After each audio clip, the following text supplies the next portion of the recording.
The glass shattered at 11:47 p.m. on a Tuesday, and with it, Sierra Langford's entire world. One moment, she was the untouchable CEO of Langford Industries, commanding boardrooms with a single glance. The next, she was trapped in twisted metal, her spine crushed, her future erased. 6 months later, she sits motionless in her corner office, staring at a city that once bowed to her name, now unable to take a single step toward it. The doctors say she'll never walk again. Her board says it's time to step down. But when a quiet janitor kneels beside her wheelchair one cold November night and whispers, "I'll help you walk," something impossible begins to stir. This is the story of two people the world had written off, and the miracle that happened when they refused to give up on each other. Stay with me until the end, and please comment what city you're watching from. I want to see how far this story travels. The elevator doors opened with a soft chime that echoed through the empty 42nd floor of Langford Tower. Noah Brandt pushed his cleaning cart forward, the wheels squeaking against the polished marble, breaking the cathedral-like silence of the executive suite.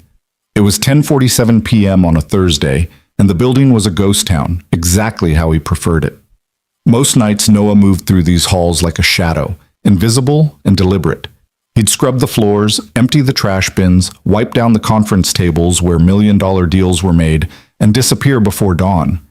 In his gray janitor's uniform with N. Brandt stitched above the pocket, he was part of the building's infrastructure, as essential and unnoticed as the air conditioning. But tonight felt different.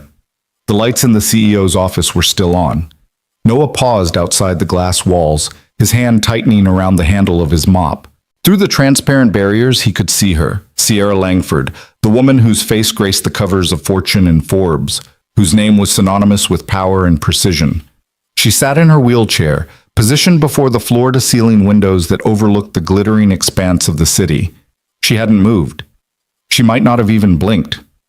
For a moment, Noah considered walking past. It wasn't his place. He'd been working this building for 3 years, and the unspoken rule was clear. The executive floor was to be cleaned without interaction, without intrusion, without acknowledgement that real people existed in these spaces.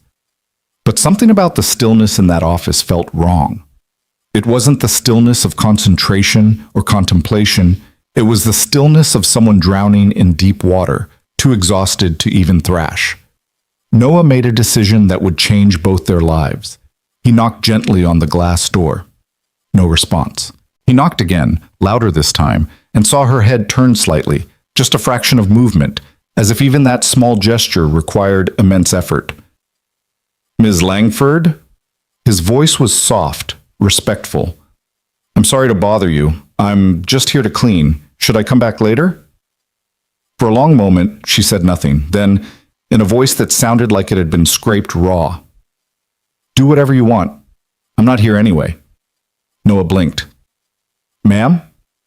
"I'm a ghost," she said flatly, still facing the window.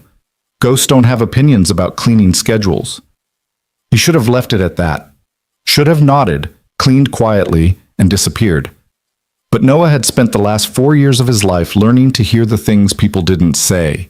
The exhaustion behind "I'm fine," the fear behind "I don't need help," the desperation behind "leave me alone."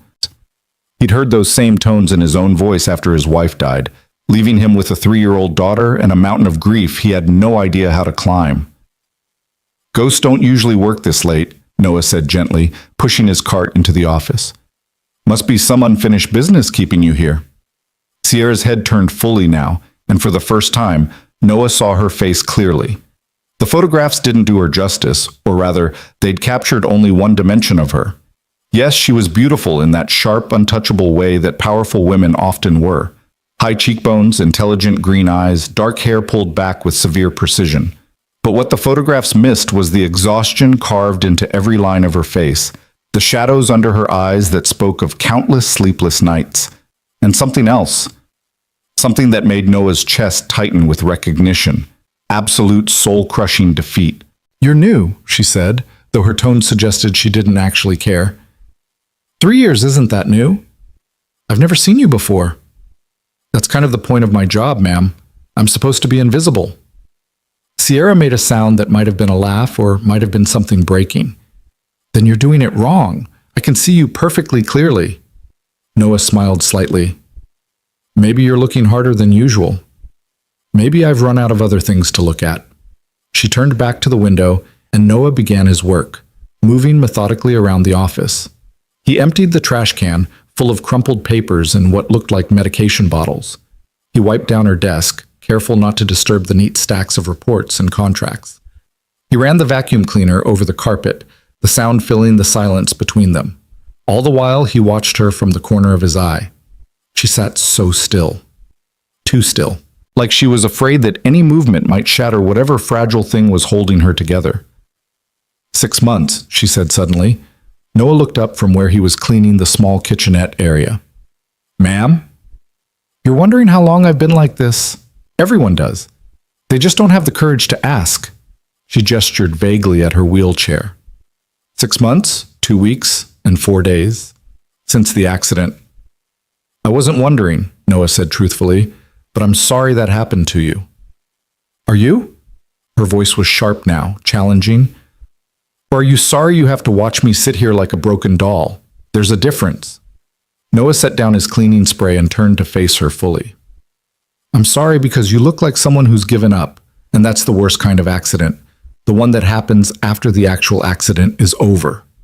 Sierra's eyes widened slightly. No one spoke to her like that. No one had spoken to her with anything but careful, pitying politeness since the night her car had spun out on the rain-slicked highway, since the 18-wheeler had turned her Mercedes into a coffin of twisted metal and shattered glass. You don't know anything about me, she said, but there was less venom in it than she'd intended. You're right, I don't. Noah returned to his work, spraying and wiping the glass coffee table.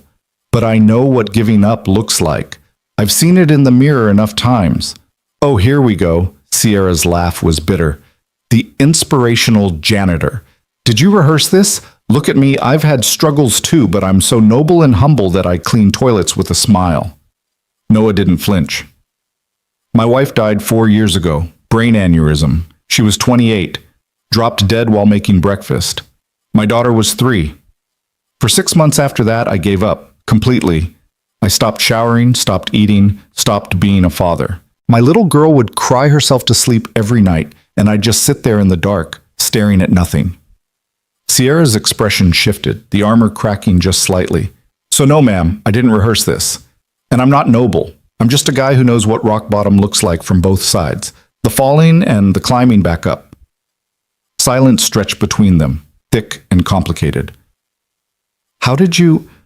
Sierra's voice was quieter now. How did you climb back up? Noah smiled, but it was a sad smile. One morning, my daughter, Lila, she came into my room. She was holding this drawing she'd made. It was just scribbles, you know, the way kids draw. But she told me it was me and her, holding hands in the sunshine. And she said, Daddy, can we go outside today? I miss the sunshine. He paused, remembering. I realized she'd been living in the dark with me, and she didn't even understand why. She didn't deserve that. So I got up. I made her breakfast. I took her to the park, and the next day I did it again. And the day after that. Not because I wanted to, not because I felt better, but because she needed me to. Sierra's hands gripped the armrests of her wheelchair, her knuckles white. I don't have a daughter who needs me. No, Noah agreed. But you've got a whole company full of people who do. I hear them sometimes, you know, the employees working late. They talk about you. Some of them are scared you won't come back. Some are scared you will, but all of them are stuck in the dark with you, waiting to see if the sun's ever going to come back up. They don't need me, Sierra whispered. They have Wilson. He's been running things since... She gestured vaguely at herself again. Wilson's your CFO, right? Guy with the perfect hair and the laugh that sounds like a cash register? Despite herself, Sierra almost smiled. That's actually a perfect description. He's keeping the lights on, Noah said, but that's not the same as leading. That's not the same as being the person who makes people believe something's possible. I can't even walk, Sierra said, and for the first time her voice cracked. I can't stand up. I can't cross a room. I can't do something as simple and basic as walk from here to there. How am I supposed to lead anyone when I can't even lead my own body to follow orders? Noah moved closer, kneeling beside her wheelchair so they were at eye level. It was a bold move, presumptuous even, but something told him she needed to see his eyes when he said this. "What if you could?" Sierra stared at him. "What?" "What if you could walk again?" The doctors said, "I know what doctors say. They said my wife's death was instantaneous, that she didn't suffer. They were trying to be kind, but kind isn't always the same as right, and sometimes doctors are just making their best guess based on statistics and textbooks." "It's not about guessing," Sierra said, frustration rising in her voice. "I have a spinal injury, L1, L2 compression fracture with neurological involvement. I've had 3 surgeries, months of physical therapy. The best specialists in the country have examined me. The prognosis is unanimous. What if they're wrong?" The question hung in the air between them. "They're not," Sierra said, but her voice wavered. "Okay, but what if they are? What if there's even a 1% chance they're wrong? Would you want to know? Would you want to try?" Sierra's eyes were suddenly bright with tears she refused to let fall. "Don't do this. Don't come in here and dangle hope in front of me like it's some kind of prize I can win if I just believe hard enough. That's cruel. That's worse than cruelty." "I'm not talking about belief," Noah said firmly. "I'm talking about work. Hard, painful, frustrating work. I'm talking about showing up every single day, even when you don't want to, even when it feels impossible, and doing the work anyway. You don't understand. You're right. I don't understand what it's like to lose the use of my legs, but I understand what it's like to lose the thing that defined you. When my wife died, I lost my identity as a husband. I lost my future. I lost the person I thought I was supposed to be. And for a long time, I thought that meant I was just done, that the story was over." He paused. "But then I realized something. The story's only over when you stop writing it. Everything else is just a plot twist." Sierra laughed, but it came out as a sob. "That's the worst motivational speech I've ever heard. Good thing I'm a janitor and not a motivational speaker." For a moment, they just looked at each other. Two people who'd been knocked down by life in different ways, sitting in a dark office high above a city that never stopped moving, never stopped demanding, never stopped pushing forward. "I'll help you," Noah said quietly. "Help me what?" "Walk again." Sierra shook her head. "You can't. Maybe not. Probably not. But what if we tried anyway? What if we spent the next few months working as hard as we possibly can, and at the end of it, you're still in this chair? At least you'd know. At least you'd know you didn't give up. I've already tried. Physical therapy, occupational therapy, every kind of therapy. With me," Noah interrupted. "Try with me. No doctors, no therapists with clipboards and pity in their eyes. Just you, me, and the work. Every morning before your executives show up. Every evening after they leave. As long as it takes." "Why?" Sierra's voice broke on the word. "Why would you do this? You don't know me. You don't owe me anything. Why would you sacrifice your time?" "Because someone did it for me," Noah said simply. "After my wife died, my neighbor, this old guy named Marcus, he started showing up at my door every morning. He'd make me coffee. He'd sit with Lila while I showered. He'd talk to me about nothing, about everything. And one day I asked him why. You know what he said?" Sierra shook her head. He said, "Because I can. Because you need it. Because tomorrow, when you're back on your feet, you'll do the same for someone else. That's how we survive. We carry each other." A tear finally escaped, sliding down Sierra's cheek. She wiped it away angrily. "I'm not used to needing to be carried." "I know, but everyone needs it sometimes. Even CEOs. Maybe especially CEOs." Sierra was quiet for a long time, staring at her hands.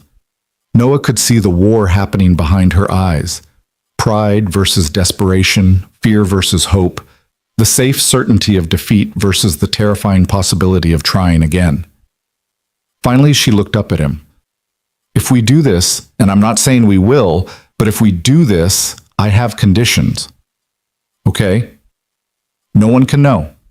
Not the board, not my executives, not the media. This stays between us." "Agreed." "And if I tell you to stop, you stop. No pushing, no one more rep, no motivational speeches about never giving up. My body, my rules." Fair enough. And she hesitated. And you have to promise me something. What? If this doesn't work, when this doesn't work, you won't look at me like everyone else does, like I'm broken, like I'm something to be pitied. Noah held her gaze steadily. Miss Langford, I've been cleaning this building for 3 years. I've scrubbed your floors, emptied your trash, wiped down your desk. You want to know what I see when I look at you? What? Someone who built an empire before she turned 35. Someone who employs 3,000 people and provides them with healthcare, salaries, purpose. Someone who donates millions to charity every year. Someone who changed an entire industry. He paused. The wheelchair doesn't change any of that. It doesn't define you. It's just something you're sitting in right now. Sierra's breath caught. It was the first time in 6 months anyone had talked about her as something other than her injury. So, Noah said, standing up. Do we have a deal? Sierra looked at him for a long moment. Then slowly, she extended her hand. Noah shook it, and in that moment, both of them felt something shift, not just in the office, but in the very trajectory of their lives. Tomorrow morning, Sierra said, 6 a.m., before anyone else arrives. I'll be here. Noah returned to his cleaning cart, finishing the rest of his work in comfortable silence. Sierra watched him move around her office with quiet efficiency, and for the first time in months, the weight on her chest felt slightly lighter. As Noah was preparing to leave, Sierra called out, "Wait!" He turned back. "What's your name? Your real name, not just the initial on your shirt." Noah. Noah Brandt. Noah. She tested the name, nodding slowly. "I'm Sierra." "I know." He smiled slightly. "It's on the door." "Right." She almost laughed. "Sorry, I'm not usually this human. I was going to say vulnerable." "They're the same thing, Ms. Langford." "Sierra," she corrected. "If you're going to see me fall apart repeatedly for the next few months, you might as well call me Sierra." "All right then, Sierra." Noah pushed his cart toward the elevator. "Get some sleep. Tomorrow's going to hurt." After he left, Sierra sat in the darkness of her office for a long time, staring at her hands. They were shaking slightly, not from weakness, but from something she'd almost forgotten existed. Fear. Not the dull, numbing fear of permanent defeat, but the sharp electric fear of someone standing at the edge of a cliff, about to jump, not knowing if there's water below or rocks. Hope, she realized, was terrifying. She wheeled herself to the window one more time, looking down at the city.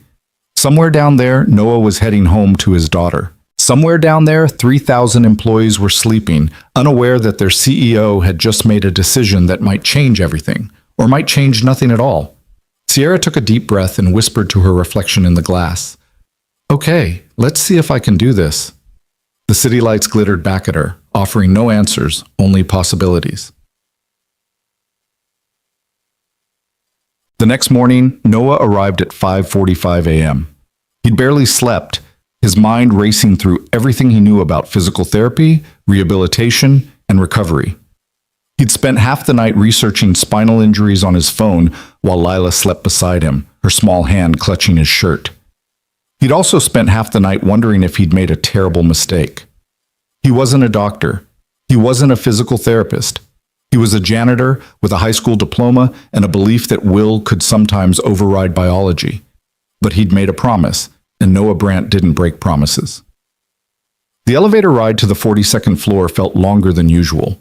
When the doors opened, he saw that the lights in Sierra's office were already on. She was there, wearing athletic clothes instead of her usual power suits, her face set in an expression of grim determination. Noah wheeled his cart to the side and approached her office. She'd moved to the center of the room, where she'd somehow arranged a yoga mat and some resistance bands. "You're early," he said. "I haven't been able to sleep past 4 a.m. since the accident," she replied. "Might as well put the time to use." Noah nodded, assessing the space. "We're going to start small, so small you'll probably think it's pointless. I'm already sitting in a wheelchair. My entire existence feels pointless. Then this should feel right at home." He knelt beside her. "Today we're just going to work on muscle activation. Just getting your body to remember it has legs." Sierra's jaw tightened. "I'm aware I have legs, Noah. I can feel them. They just don't work." Can you move your toes? Sometimes, a little. Show me. Sierra stared down at her feet, her face contorting with concentration. After a moment, Noah saw the smallest flicker of movement in her right big toe. Good, he said. That's good. That means the nerve pathways aren't completely severed. There's still connection there. The doctors said, I don't care what the doctors said. Noah's voice was firm but not unkind. I care what your body says. And your body just said it can move. Let's see what else it can say. For the next hour, they worked. Noah guided Sierra through a series of exercises that felt absurdly simple.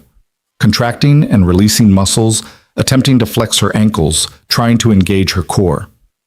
Every movement was slow, deliberate, and exhausting.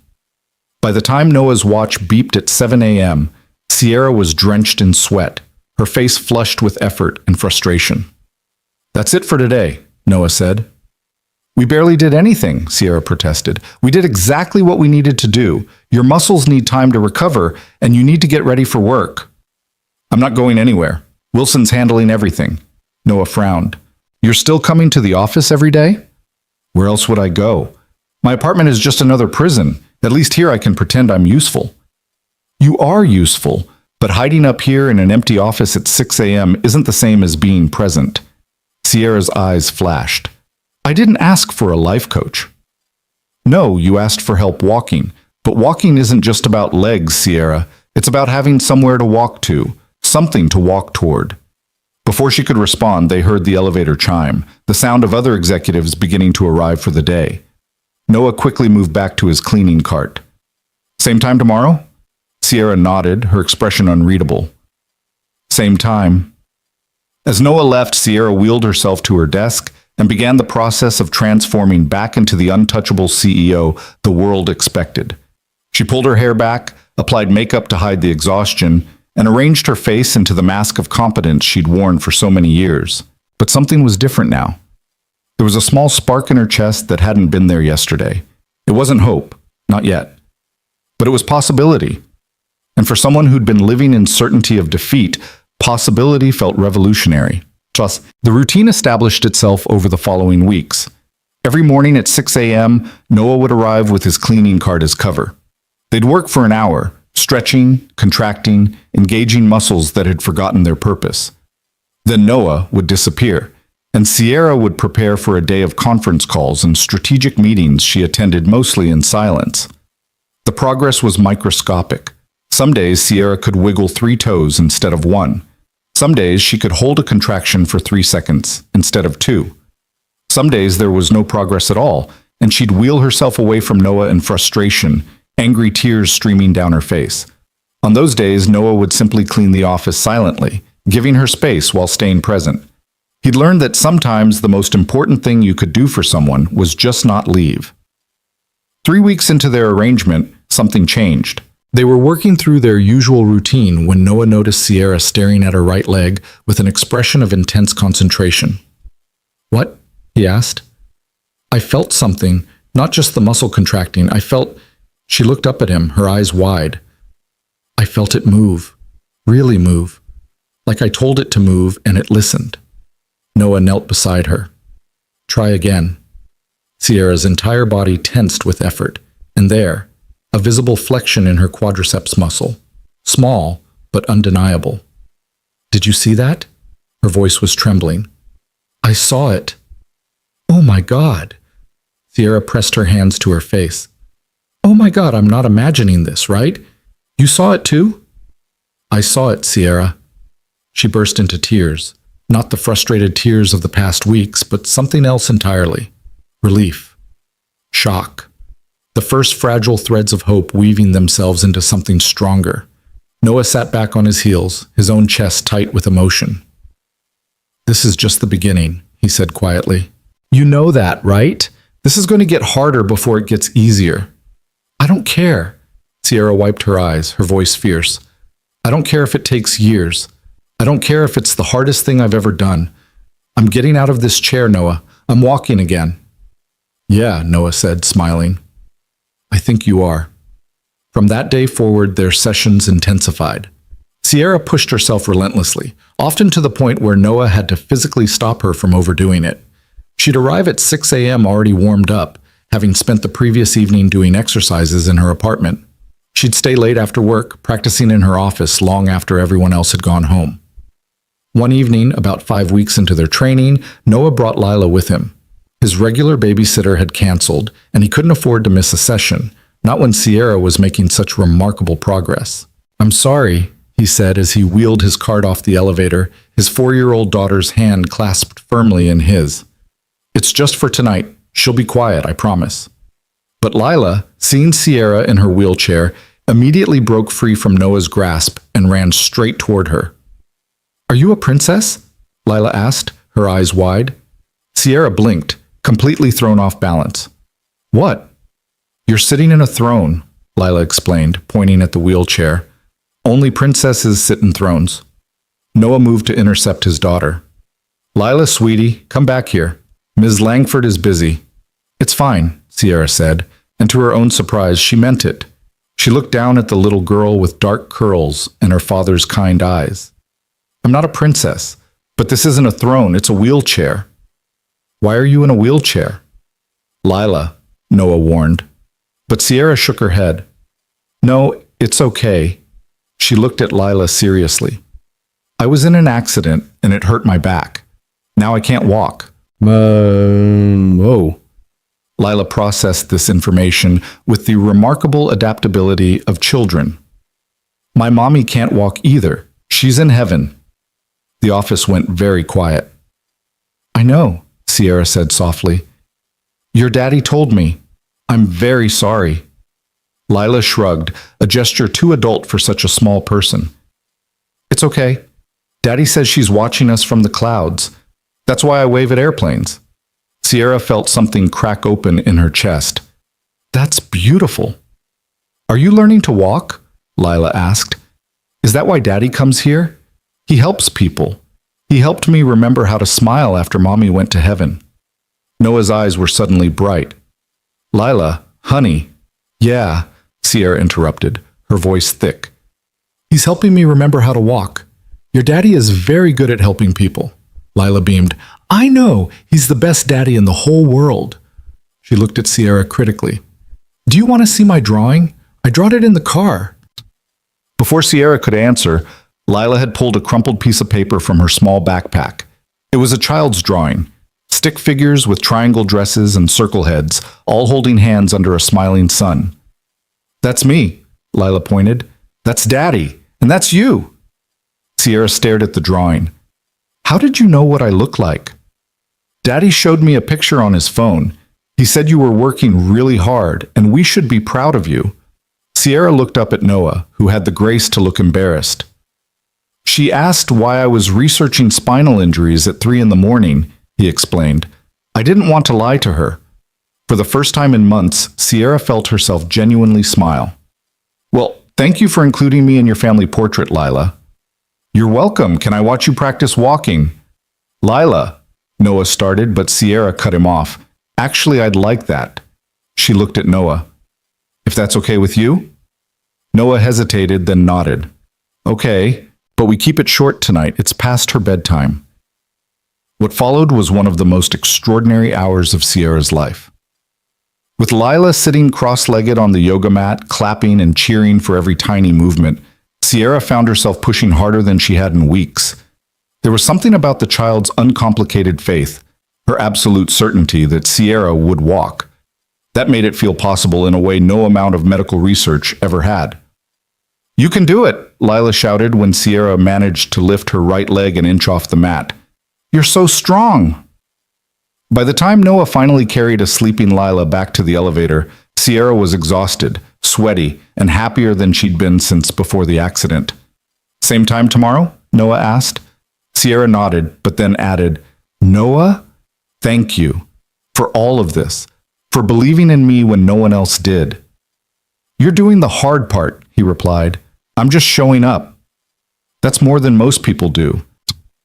After they left, Sierra sat alone in her office, thinking about the drawing Lila had left behind. 3 stick figures holding hands. A family that wasn't quite a family, but something close, something warm. She'd spent so many years building Langford Industries, pouring every ounce of herself into quarterly reports and market share and shareholder value. She'd sacrificed relationships, friendships, and any semblance of work-life balance to become the youngest female CEO in her industry. And it had all felt worthwhile, until the accident showed her how fragile it all was, how quickly everything could be taken away, how little any of it mattered when you couldn't even stand up to reach the coffee pot. But maybe, she thought, maybe there was another way to measure success. Maybe it wasn't just about building empires. Maybe it was also about the connections you made along the way, the lives you touched, the hands you held. Sierra looked down at her legs, willing them to move. And for the first time, she didn't just want to walk for herself. She wanted to walk for Noah, who'd sacrificed his evenings to help her. For Lila, who'd drawn her into their family portrait with such casual certainty. She wanted to walk so she could show them that their faith hadn't been misplaced, that the hours they'd invested in her had meant something. Tomorrow, she decided. Tomorrow she'd push even harder. The breakthrough came on a Tuesday morning, 8 weeks after that first conversation in Sierra's office. Noah arrived at 5:50 a.m. to find Sierra already on the mat, her face set with determination that bordered on obsession. "I want to try standing today," she announced before he'd even set down his bag. Noah studied her carefully. They'd been building toward this moment for weeks, strengthening her core, working on balance exercises while seated, gradually preparing her body for the monumental task of supporting its own weight. But wanting something and being ready for it were two different things. "Sierra, we talked about this. We need to—" "I know what we talked about." Her voice was sharp with frustration. "Gradual progression, patience, listening to my body. I've been listening for 8 weeks, Noah. And you know what my body is telling me? It's telling me it's time to try." Noah knelt beside her, meeting her eyes. "And what if you try and you can't do it? What if your legs buckle and you fall?" "Then I'll fall." Sierra's jaw was set. "But at least I'll have tried. At least I'll know." There was something different in her expression today, a fierce, almost reckless determination that both worried and impressed him. This was the woman who'd built a multi-billion-dollar company by the age of 34, who'd never accepted no as a final answer, who'd bulldozed through every obstacle life had thrown at her, until the accident had thrown an obstacle she couldn't bulldoze through. "All right," Noah said finally, "but we do this my way, slow, controlled. And if I say stop, you stop. Deal?" "Deal." Noah helped Sierra transfer from her wheelchair to the mat, then positioned himself directly in front of her. "We're going to use the parallel bars. I had them installed yesterday, told maintenance it was for office renovations." Sierra's eyes widened as she noticed, for the first time, the 2 waist-high bars that had been set up on the far side of her office. "You did that for me." "I did that for us," Noah corrected. "This is a team effort, remember?" He helped Sierra scoot across the floor to the bars, an undignified process that would have mortified her months ago, but now she barely noticed. Her entire focus was on those bars, on the possibility they represented. With Noah's help, Sierra gripped the bars, one hand on each side. They were cool beneath her palms, solid and unyielding.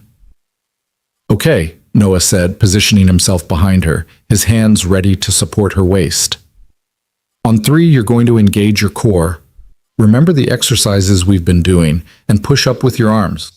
Let your legs follow. Don't force them, just let them remember what they're supposed to do." Sierra nodded, her breathing already accelerating. 1, Noah counted. 2, 3. Sierra pushed with every ounce of strength she had. Her arms trembled with effort, her core muscles screaming in protest. And then, impossibly, miraculously, she felt her body rise. For 3 seconds, she was upright. Her feet were on the ground. Her legs were beneath her, shaking violently but holding. She was standing, and then her left knee buckled, and she would have crashed to the floor if Noah hadn't been there, his arms catching her, lowering her gently back to the mat. "I did it!" Sierra gasped, her entire body shaking. "Noah, I did it. I stood up." "You did." His voice was thick with emotion. "You absolutely did." Sierra pressed her face against his shoulder, and Noah felt her tears soaking through his shirt. But these weren't tears of frustration or despair. These were tears of something he'd been hoping to see in her for weeks. Victory. 3 seconds, she said, pulling back to look at him, her face radiant despite the tears. That's not nothing, right? That's something. That's everything, Noah said. That's proof. That's your body telling you it remembers how to do this. They tried again, and again, and again. Each time, Sierra managed to hold herself upright for a few precious seconds before her legs gave out. Each time, Noah was there to catch her, to lower her safely, to encourage her to try once more. By the time 7 o'clock rolled around, Sierra was completely spent, her body drenched in sweat, her arms trembling from the effort of holding the bars. But her eyes were alive with something Noah hadn't seen since the first night they'd met. Hope. Real, tangible, undeniable hope. I have to go, Noah said reluctantly, checking his watch. Lila's bus comes at 7:30, and I need to get her ready for school. Sierra nodded, still catching her breath. Noah? Thank you. I know I say that a lot, but I don't think you understand what this means to me. I think I do. He smiled. Same time tomorrow? Tomorrow I want to try holding it for 5 seconds. Slow down, superstar. Let's not... 5 seconds, Noah. Her eyes blazed with determination. If I can do 3, I can do 5. Noah laughed, shaking his head. You're impossible, you know that? That's what Forbes said in their profile last year, right before they called me one of the most driven CEOs in America. Well, they weren't wrong. Noah gathered his things. But remember, determination is good, but rest is essential. Your body needs time to recover. After Noah left, Sierra sat on the mat for a long moment, just breathing, just feeling. Her legs were useless again, as unresponsive as they'd been for the past 6 months. But now she knew something she hadn't known before. They could work. They could hold her weight. They could stand. It was a beginning. Sierra transferred back to her wheelchair and made her way to her desk, where a stack of reports awaited her review. But for the first time in months, work felt secondary. The reports, the quarterly projections, the merger negotiations, they all seemed distant, abstract, far less important than the 3 seconds she'd just spent standing on her own 2 feet. Her phone buzzed. A text from Wilson, her CFO. Board meeting at 9. Your presence requested but not required. Can handle it if you prefer. Sierra stared at the message. For the past 6 months, she'd let Wilson handle everything. She'd hidden in her office, participated in meetings via video call, and generally acted like a ghost haunting her own company. But something had shifted today. Standing up, even for 3 seconds, had reminded her of who she used to be, who she still was, underneath the wheelchair and the fear and the defeat. She typed back, I'll be there, in person. There was a long pause, then, Are you sure? Sierra looked down at her legs, remembering the feeling of weight on them, of muscles engaging, of her body obeying her will for those 3 precious seconds. I'm sure. 2 hours later, Sierra wheeled herself into the boardroom for the first time since the accident. The reaction was immediate and uncomfortable. Conversation stopped mid-sentence. People stared, then looked away, then looked back, unsure where to direct their eyes. Wilson stood quickly, professional concern on his face. Sierra, I didn't think... We could have brought the materials to your office. I'm tired of my office, Sierra said crisply, wheeling herself to her usual spot at the head of the table. Let's begin. The meeting was awkward at first. People spoke carefully, their voices pitched with the special tone reserved for the sick and injured. They asked if she needed anything, if she was comfortable, if the room temperature was okay. Sierra endured it for 15 minutes before she'd had enough. All right, everyone stop. Her voice cut through the careful politeness like a knife. I'm in a wheelchair, not in a coma. My spine is injured, not my brain. So let's dispense with the kid gloves and talk about the actual state of this company. The room fell silent. Wilson cleared his throat. Sierra, we're just trying to... I know what you're trying to do. You're trying to be kind, and I appreciate it. But what I need right now isn't kindness, it's honesty. So someone tell me, honestly, what's happening with the Meridian acquisition? Another silence. Then Marcus Chen, the head of strategic development, spoke up. It's stalled. Meridian's board is concerned about the leadership transition. They're not sure if... He stopped, clearly uncomfortable. If I'm fit to lead this company, Sierra finished for him. That's what you were going to say, isn't it? Marcus nodded reluctantly. Sierra leaned forward. Then we need to show them I am. Wilson, set up a meeting with Meridian's CEO. In person. I'll fly to San Francisco next week.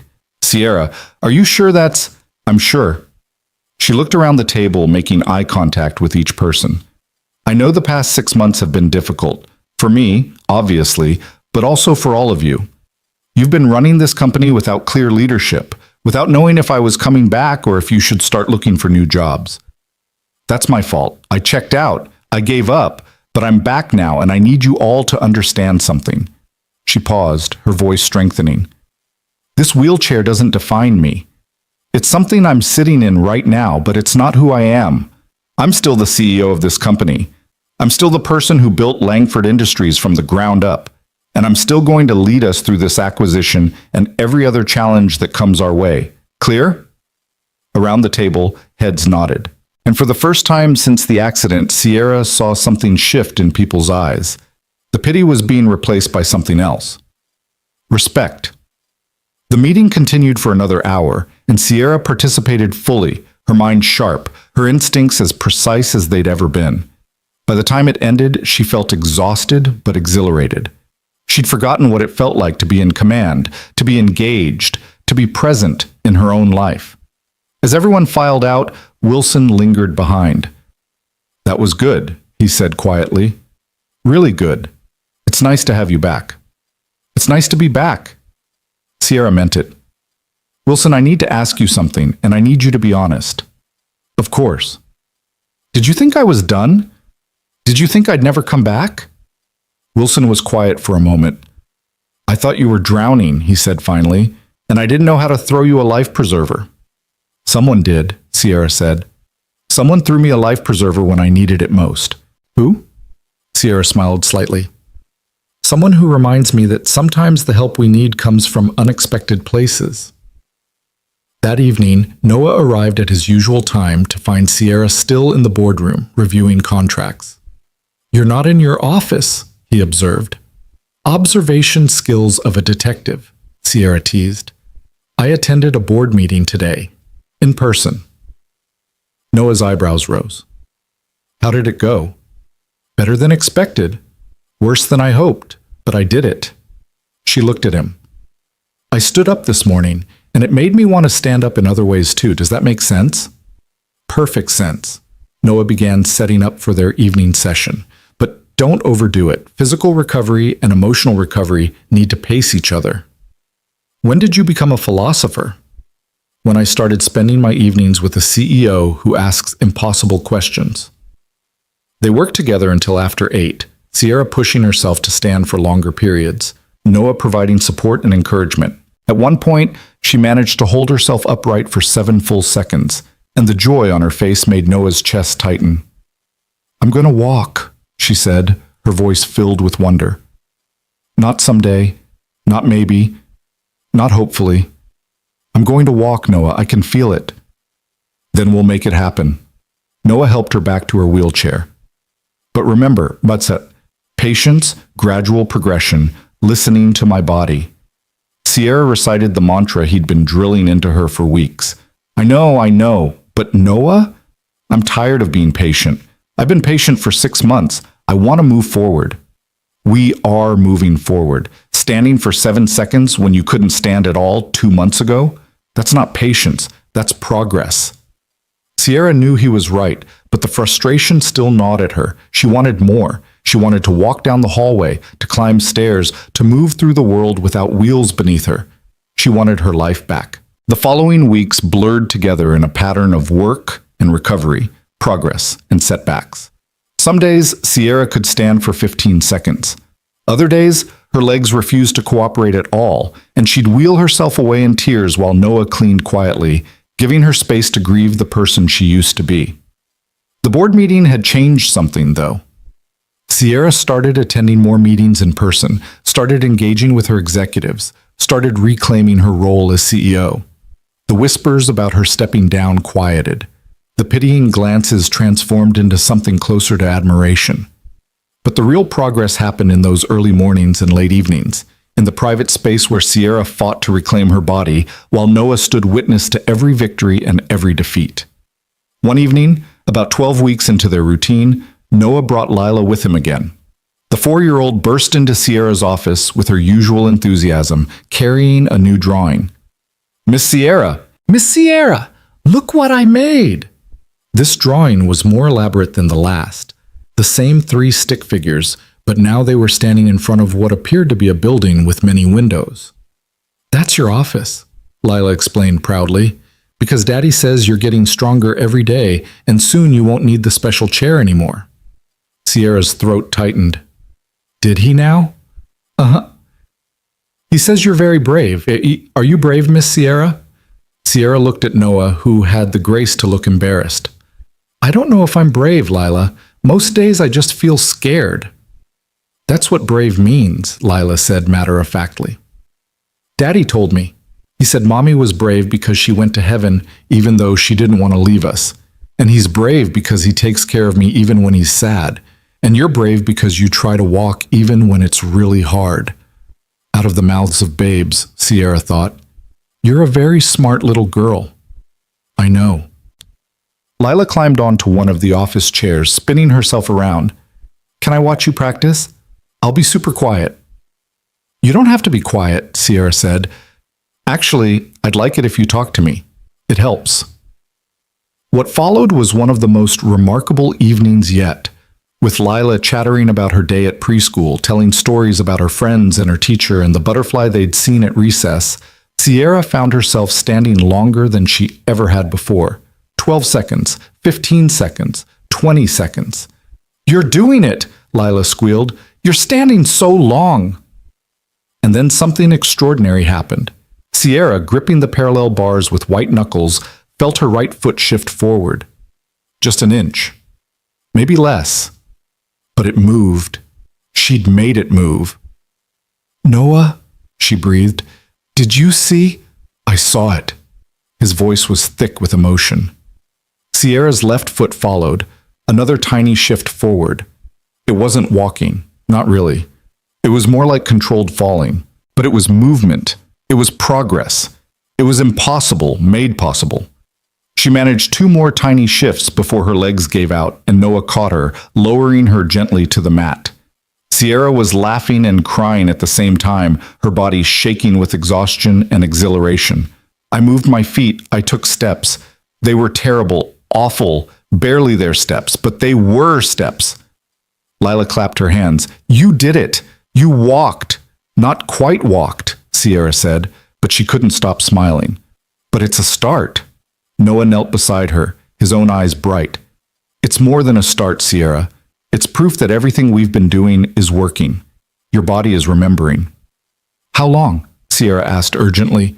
How long until I can really walk? Not just shift my feet, but actually walk. I don't know, Noah said honestly. Could be weeks, could be months, but it'll happen. I know it will. After Noah took Lila home, Sierra stayed in her office late into the night, practicing the tiny weight shifts they'd discovered.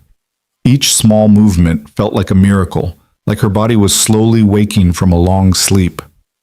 Around midnight, she finally returned to her wheelchair, exhausted but unable to stop smiling. She pulled out her phone and, on impulse, sent Noah a text. Thank you for not giving up on me, even when I'd given up on myself. His response came quickly. You never gave up. You just forgot temporarily. There's a difference. Sierra stared at the message for a long time, something warm blooming in her chest. It wasn't just gratitude, though she felt plenty of that. It was something deeper, more complicated. Noah had seen her at her absolute lowest and hadn't looked away. He'd seen her broken and hadn't treated her like she was less. He'd believed in her when belief seemed foolish. How do you thank someone for giving you back your life? How do you repay someone who asks for nothing in return? Sierra didn't have answers, but she knew one thing with absolute certainty. Noah Brandt had changed her life in ways that went far beyond physical recovery. He'd reminded her what kindness looked like, what genuine care felt like, what it meant to show up for someone day after day after day, expecting nothing back except their continued effort.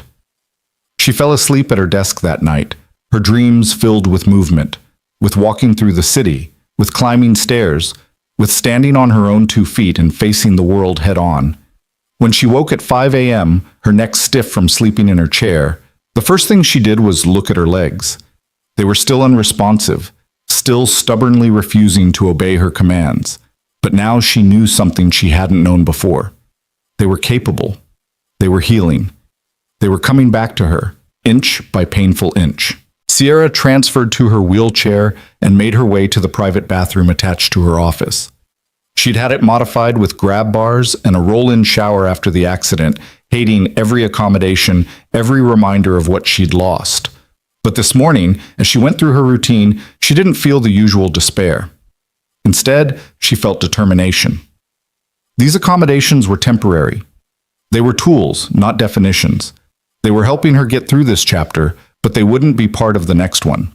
By the time Noah arrived at 6, Sierra was already on the mat, warmed up and ready. "Someone's eager," Noah observed. "I want to try those weight shifts again, the ones from last night." "Sierra, you need to, rest, I know. But, Noah, I can feel something changing. My body is waking up, and I don't want to waste a single day." Noah studied her face, seeing the fierce determination there. It would have worried him if he didn't also see the wisdom that had come from 12 weeks of hard work.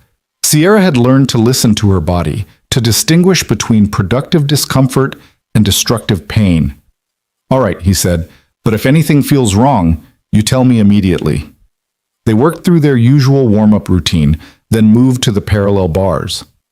This time, when Sierra shifted her weight forward, the movement came easier. Her right foot slid forward almost naturally, then her left.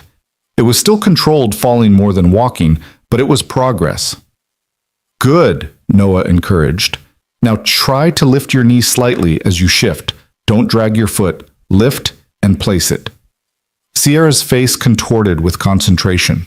The effort required was enormous, every muscle in her body engaging just to produce that one tiny lift-in-place movement.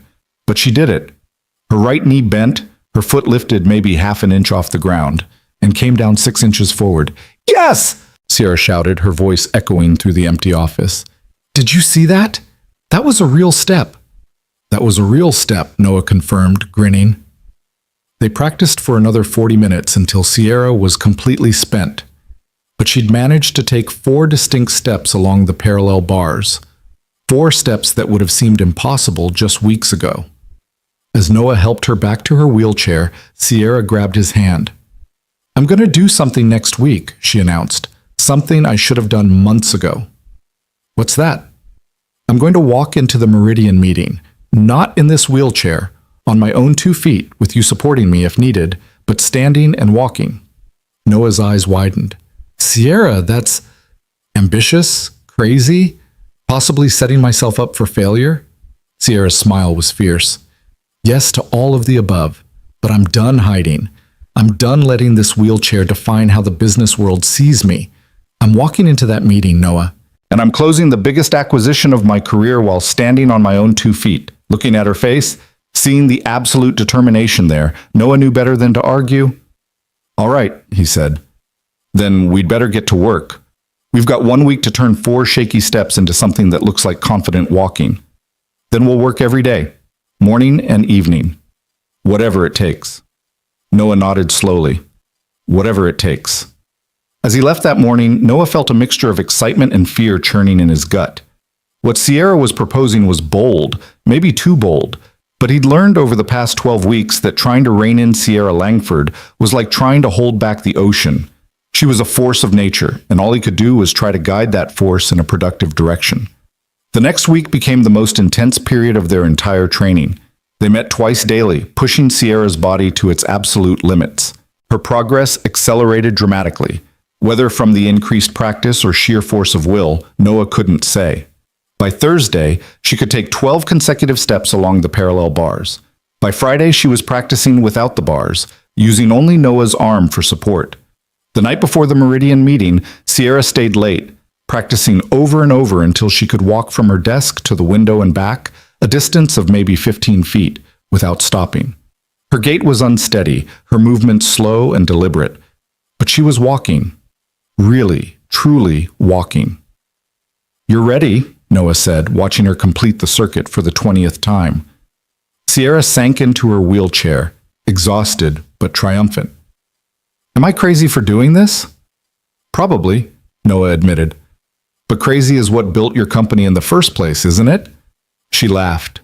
"Fair point." Her expression grew serious. "Noah, whatever happens tomorrow, thank you. Even if I fall flat on my face in front of Meridian's entire board, this has been worth it. You've given me back something I thought I'd lost forever." "You did the work, Sierra. I just showed up." "Showing up matters." Her voice was soft. "More than you know." The next morning, Sierra arrived at the Meridian offices in San Francisco with Wilson and her legal team. They'd brought her wheelchair, but it stayed in the car. As they approached the building's entrance, Sierra took a deep breath, gripped Noah's arm, and stood up. Wilson's face went pale. "Sierra, what are you doing? We brought the wheelchair." "I'm walking in," Sierra said firmly, her hand tightening on Noah's arm. "Wilson, this is Noah Brandt. He's been helping me with my recovery. Noah, this is Wilson Chen, my CFO, and the man who's been holding this company together while I figured out how to stand up again."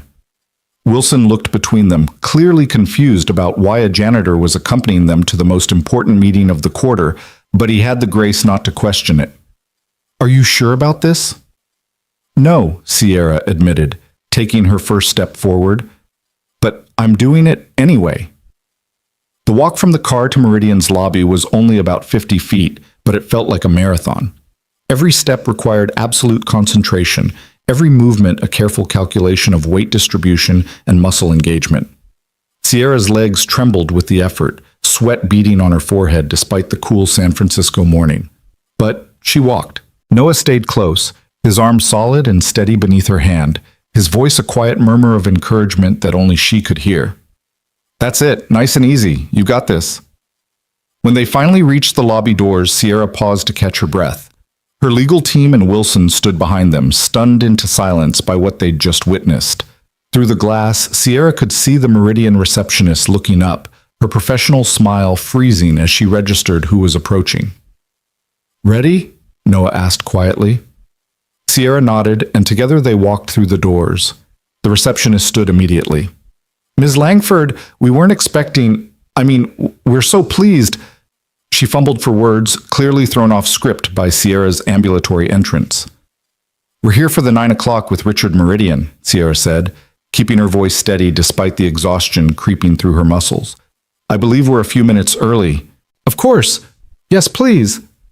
The receptionist gestured toward the seating area, then seemed to realize the implications.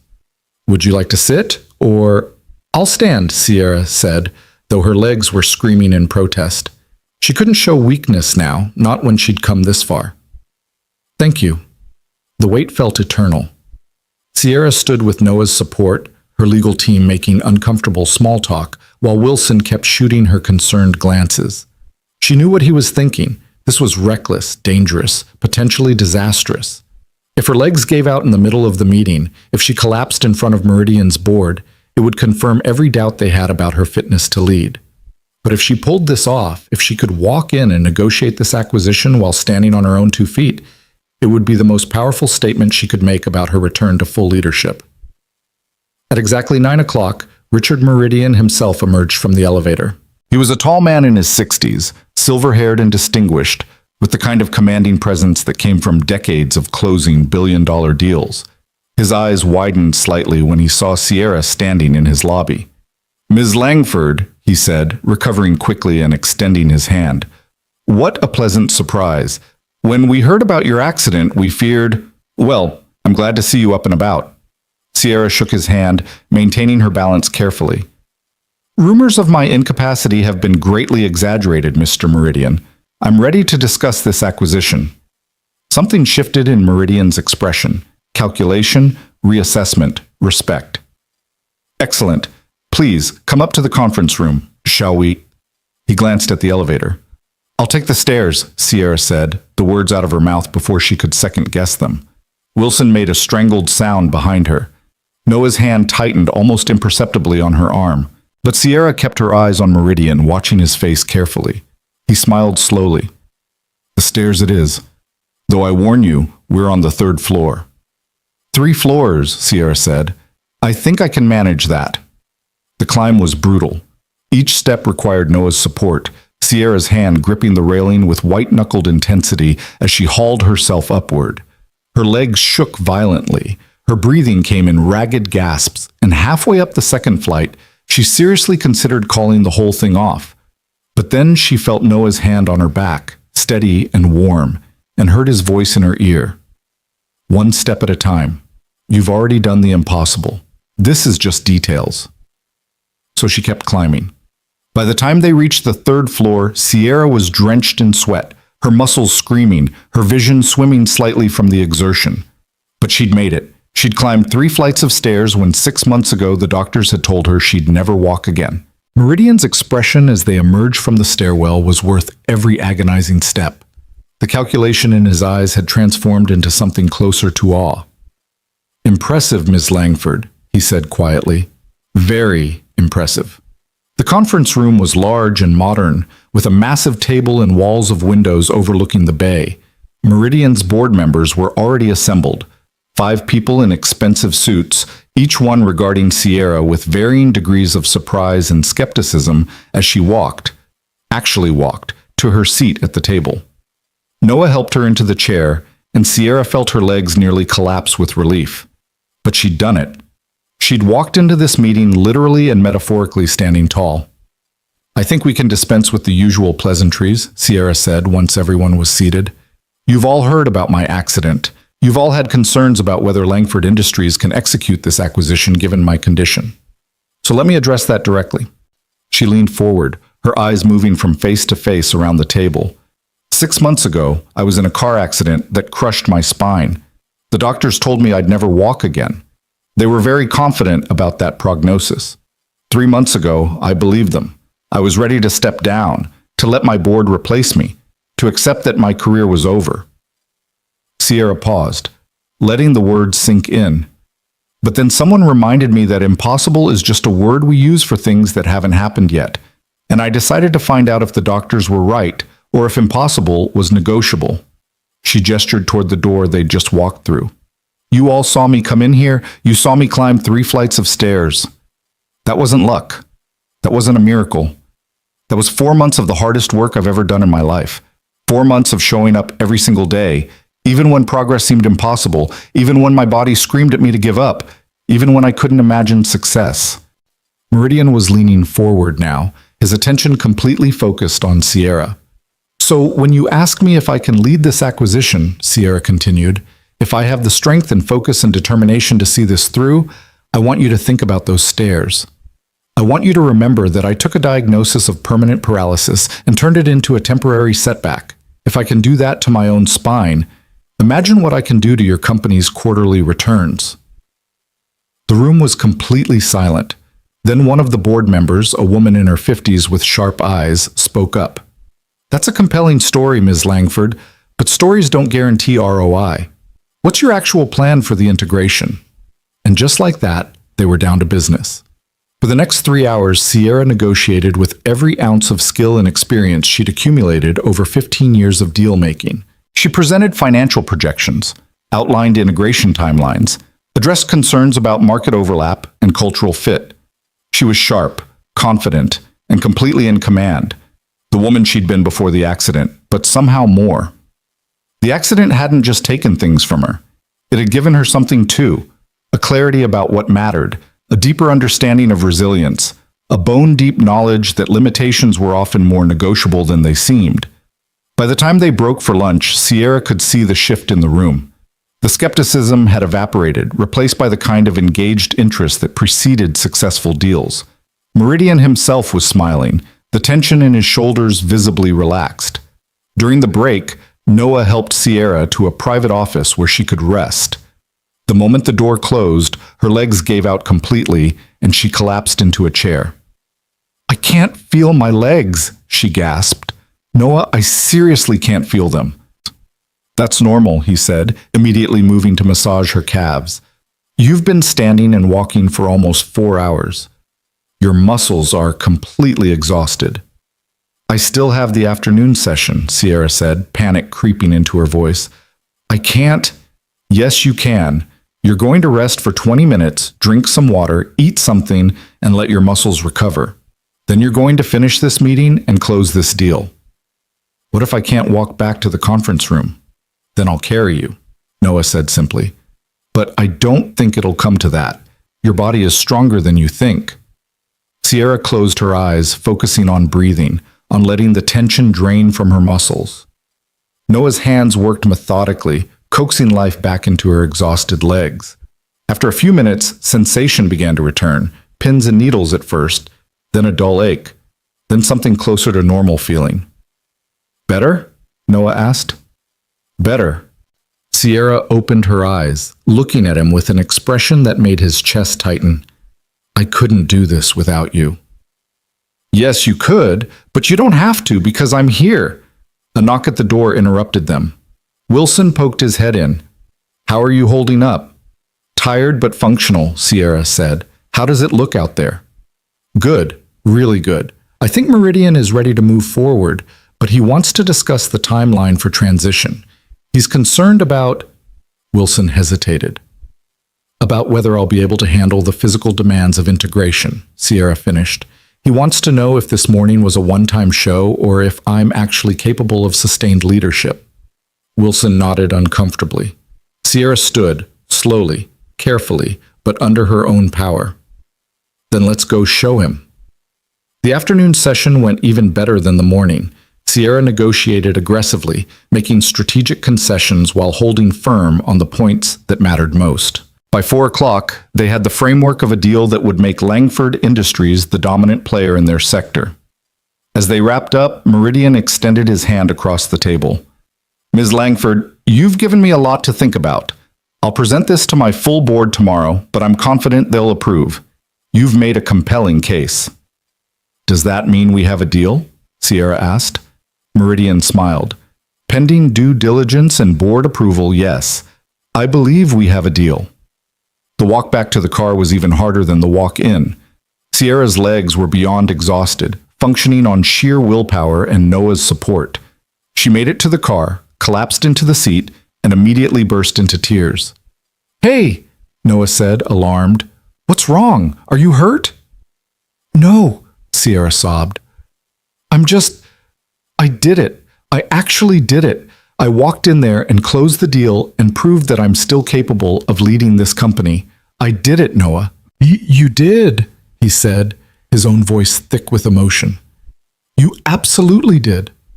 Wilson, sitting in the front seat, turned back with an expression Sierra had never seen on his usually composed face. That was the most extraordinary thing I've ever witnessed in business, he said quietly. Sierra, I knew you were driven, but what you did today, that wasn't just business savvy. That was pure courage. The flight back to their city was quiet. Sierra dozed fitfully, her body too exhausted to maintain consciousness, her mind too wired to truly rest. When they landed, she insisted on walking to the car again, though this time Noah practically carried her weight. By the time they reached Langford Tower, it was after 8 p.m. The building was mostly empty, just a few late working employees and the night security staff. Sierra walked through the lobby with Noah's support, and she saw the security guard's eyes widen. Ms. Langford, you're walking. I'm working on it, Sierra said with a tired smile. Still a ways to go. In the elevator, Sierra leaned heavily against Noah, her eyes closed. I need to ask you something, she said quietly. What? How long were you planning to do this? Help me, I mean. Was there an endpoint in your mind? Noah was quiet for a moment. I hadn't really thought about it. I guess until you didn't need help anymore. What if I always need help? Sierra opened her eyes, looking up at him. What if my legs never fully recover? What if I can walk, but not without support? What then? Then I'll keep helping, Noah said simply, for as long as you want me to. Why? The question came out as barely a whisper. Why would you do that? Noah met her eyes, and something passed between them that had nothing to do with physical therapy or recovery or professional boundaries. Because somewhere along the way, this stopped being about helping a stranger and became about being there for someone I care about. The elevator doors opened on the 42nd floor. Neither of them moved. Noah, Sierra started, but he shook his head. You don't have to say anything. I know this is complicated. I know I'm just the janitor who happened to show up at the right time. I know there's a whole world of difference between us. But I'm not going anywhere, Sierra. Not unless you tell me to go. Sierra's throat was tight. I don't want you to go. But I don't know what I'm asking for. I don't know how to navigate this. Then we'll figure it out, Noah said. The same way we figured out how to get you walking. One step at a time. They made their way to Sierra's office, where she collapsed onto the couch she'd had installed months ago for the nights she couldn't face going home. Noah sat beside her, and for a long moment, they just existed together in the quiet. Tell me about your wife, Sierra said suddenly. Noah looked surprised. Why? Because you've been helping me for months, and I realize I don't know anything about you beyond what you've told me in pieces. I want to know who you are, Noah Brandt. Not just the man who helped me walk, but the man who lost his wife and raised his daughter and ended up cleaning office buildings at night. So Noah told her. He told her about meeting Jennifer in college, how she'd been studying to be a teacher, and he'd been working construction to pay for classes he ended up dropping out of when money got too tight. He told her about their wedding, small, just immediate family and close friends, and how they'd spent their honeymoon camping because it was all they could afford. He told her about Lila's birth, how Jennifer had labored for 16 hours, and how he'd never felt such terror and joy simultaneously.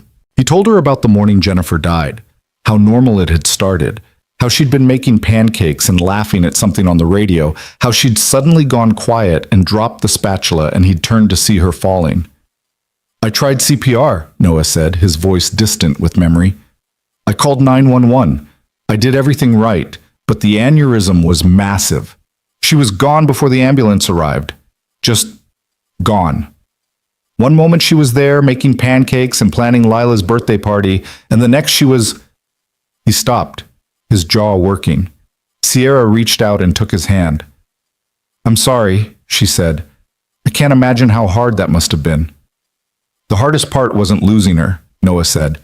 I mean, that was devastating, but grief is straightforward in its own way. The hardest part was watching Lila lose her mother and not being able to fix it. She was 3 years old. She didn't understand why Mommy wasn't coming home. She kept asking when Mommy would be back from the hospital, and I had to tell her over and over that Mommy wasn't coming back. How did you get through it? Honestly, I don't know. I just kept getting up every day. I made breakfast. I took Lila to daycare. I went to work. I picked her up. I made dinner. I read bedtime stories. And somewhere in all that routine, we both started healing. Not healed. I don't know if you ever fully heal from something like that, but healing. Sierra squeezed his hand. And the janitorial work? Pays better than you'd think, especially night shifts. And it lets me be home during the day for Lila. I can drop her off at school, be there when she gets home, make dinner together, put her to bed. Then I work while she's sleeping. He smiled slightly. It's not glamorous, but it works for us. You're a good father, Sierra said quietly. I try. Some days I succeed, some days I fail, but I keep trying. They sat in comfortable silence for a while. Geez. Then Sierra said, I need to tell you something too. Okay. Before the accident, I was engaged. His name was David. He was a venture capitalist, brilliant, ambitious, exactly the kind of man everyone expected me to end up with. Sierra's voice was flat, emotionless. 2 weeks after the accident, while I was still in the hospital, he came to visit me. He told me he'd been thinking a lot about our future together, about the life we'd planned. Then he told me he didn't think he could handle being with someone who was disabled. Noah's hand tightened around hers. He left you while you were in the hospital? He was very apologetic about it, very concerned for my feelings. He said he hoped we could still be friends, that he'd always care about me, that this was just about him not being strong enough to handle what was ahead. Sierra laughed bitterly. The worst part is I understood. I looked at myself, broken, useless, facing a lifetime in a wheelchair, and I understood why he wouldn't want that. Sierra, no, let me finish. I understood because I'd made my entire identity about being strong, capable, untouchable. I'd built a persona of someone who didn't need anyone, who could handle anything. And the accident showed everyone, showed me, that it was all a facade. Take away my ability to walk, and suddenly I was nothing. Just a broken woman in a wheelchair that even her fiancé didn't want anymore. That's not true, Noah said fiercely. You're not nothing. You were never nothing. That man was a coward who didn't deserve you. Maybe. Or maybe he was just honest about his limitations. Not everyone can handle being with someone who's damaged. You're not damaged, Noah said. You're recovering. There's a difference. Sierra looked at him, really looked at him, and felt something shift in her chest. This man, this janitor with his secondhand clothes and his worn shoes and his kind eyes, had seen her at her absolute worst and chosen to stay. Had seen her broken and called her strong. Had witnessed her defeat and insisted on her victory. How did I get so lucky, she whispered, to have you walk into my office that night? I think I'm the lucky one, Noah said. You've taught me something too, you know. What? That strength isn't about never needing help. It's about having the courage to accept help when you need it. He smiled. You've helped me as much as I've helped you. Before Sierra could respond, her phone buzzed. A text from Wilson. Board meeting tomorrow at 10 to discuss Meridian deal. Your attendance in person strongly encouraged. Sierra showed Noah the message. They want to see if today was a fluke or if I can actually sustain this. Can you? I don't know. My legs feel like jelly. I'm exhausted in ways I didn't know were possible. And tomorrow I have to do it all over again. Walk in, stand through a meeting, prove that I'm capable of leading. She looked at him. Can I do that? Yes, Noah said without hesitation. You walked into Meridian's office today and closed $1 billion deal while standing on legs that shouldn't work. Tomorrow, you'll walk into your own boardroom and own it. You've already done the impossible, Sierra. Everything else is just practice. That night, Sierra didn't go home. She stayed in her office, Noah keeping her company until midnight when he had to leave to relieve his babysitter. Before he left, he helped her through a gentle stretching routine to ease her exhausted muscles. Get some sleep, he said at the door. And Sierra, you were magnificent today. After he left, Sierra lay on her couch and stared at the ceiling, her mind racing. The events of the day felt surreal. The walk into Meridian's office, the climb up the stairs, the hours of standing and negotiating. 6 months ago, she'd been told she'd never walk again. Today, she'd climb 3 flights of stairs and close the deal of her career. And tomorrow, she'd do it again. She thought about Noah's words, that strength was about accepting help when you needed it. For so long, she'd thought needing help was weakness. She'd built her entire career on self-sufficiency, on being the person who helped others but never needed help herself. But these past 4 months had taught her something different. Accepting Noah's help hadn't made her weaker. It had made her stronger. Letting him see her vulnerable hadn't diminished her. It had made her more fully human. Sierra pulled out her phone and sent a text to Noah. Thank you for reminding me that asking for help is brave, not weak. Sweet dreams to you and Lila. His response came a few minutes later. Sweet dreams, Sierra. Tomorrow, you're going to kill it. She smiled at the screen, then set an alarm for 5 a.m. She'd need extra time to stretch and prepare before the board meeting. Her body was screaming in protest, but her mind was clear and focused. The next morning, Sierra walked into her own boardroom at exactly 10 o'clock. The board members, 12 powerful men and women who'd been with Langford Industries from the beginning, all stood as she entered, walking, without a wheelchair, without visible assistance, walking on her own 2 feet. The room erupted in spontaneous applause. Sierra made her way to her seat at the head of the table, her legs shaking but holding. As she sat down, she saw tears in several board members' eyes.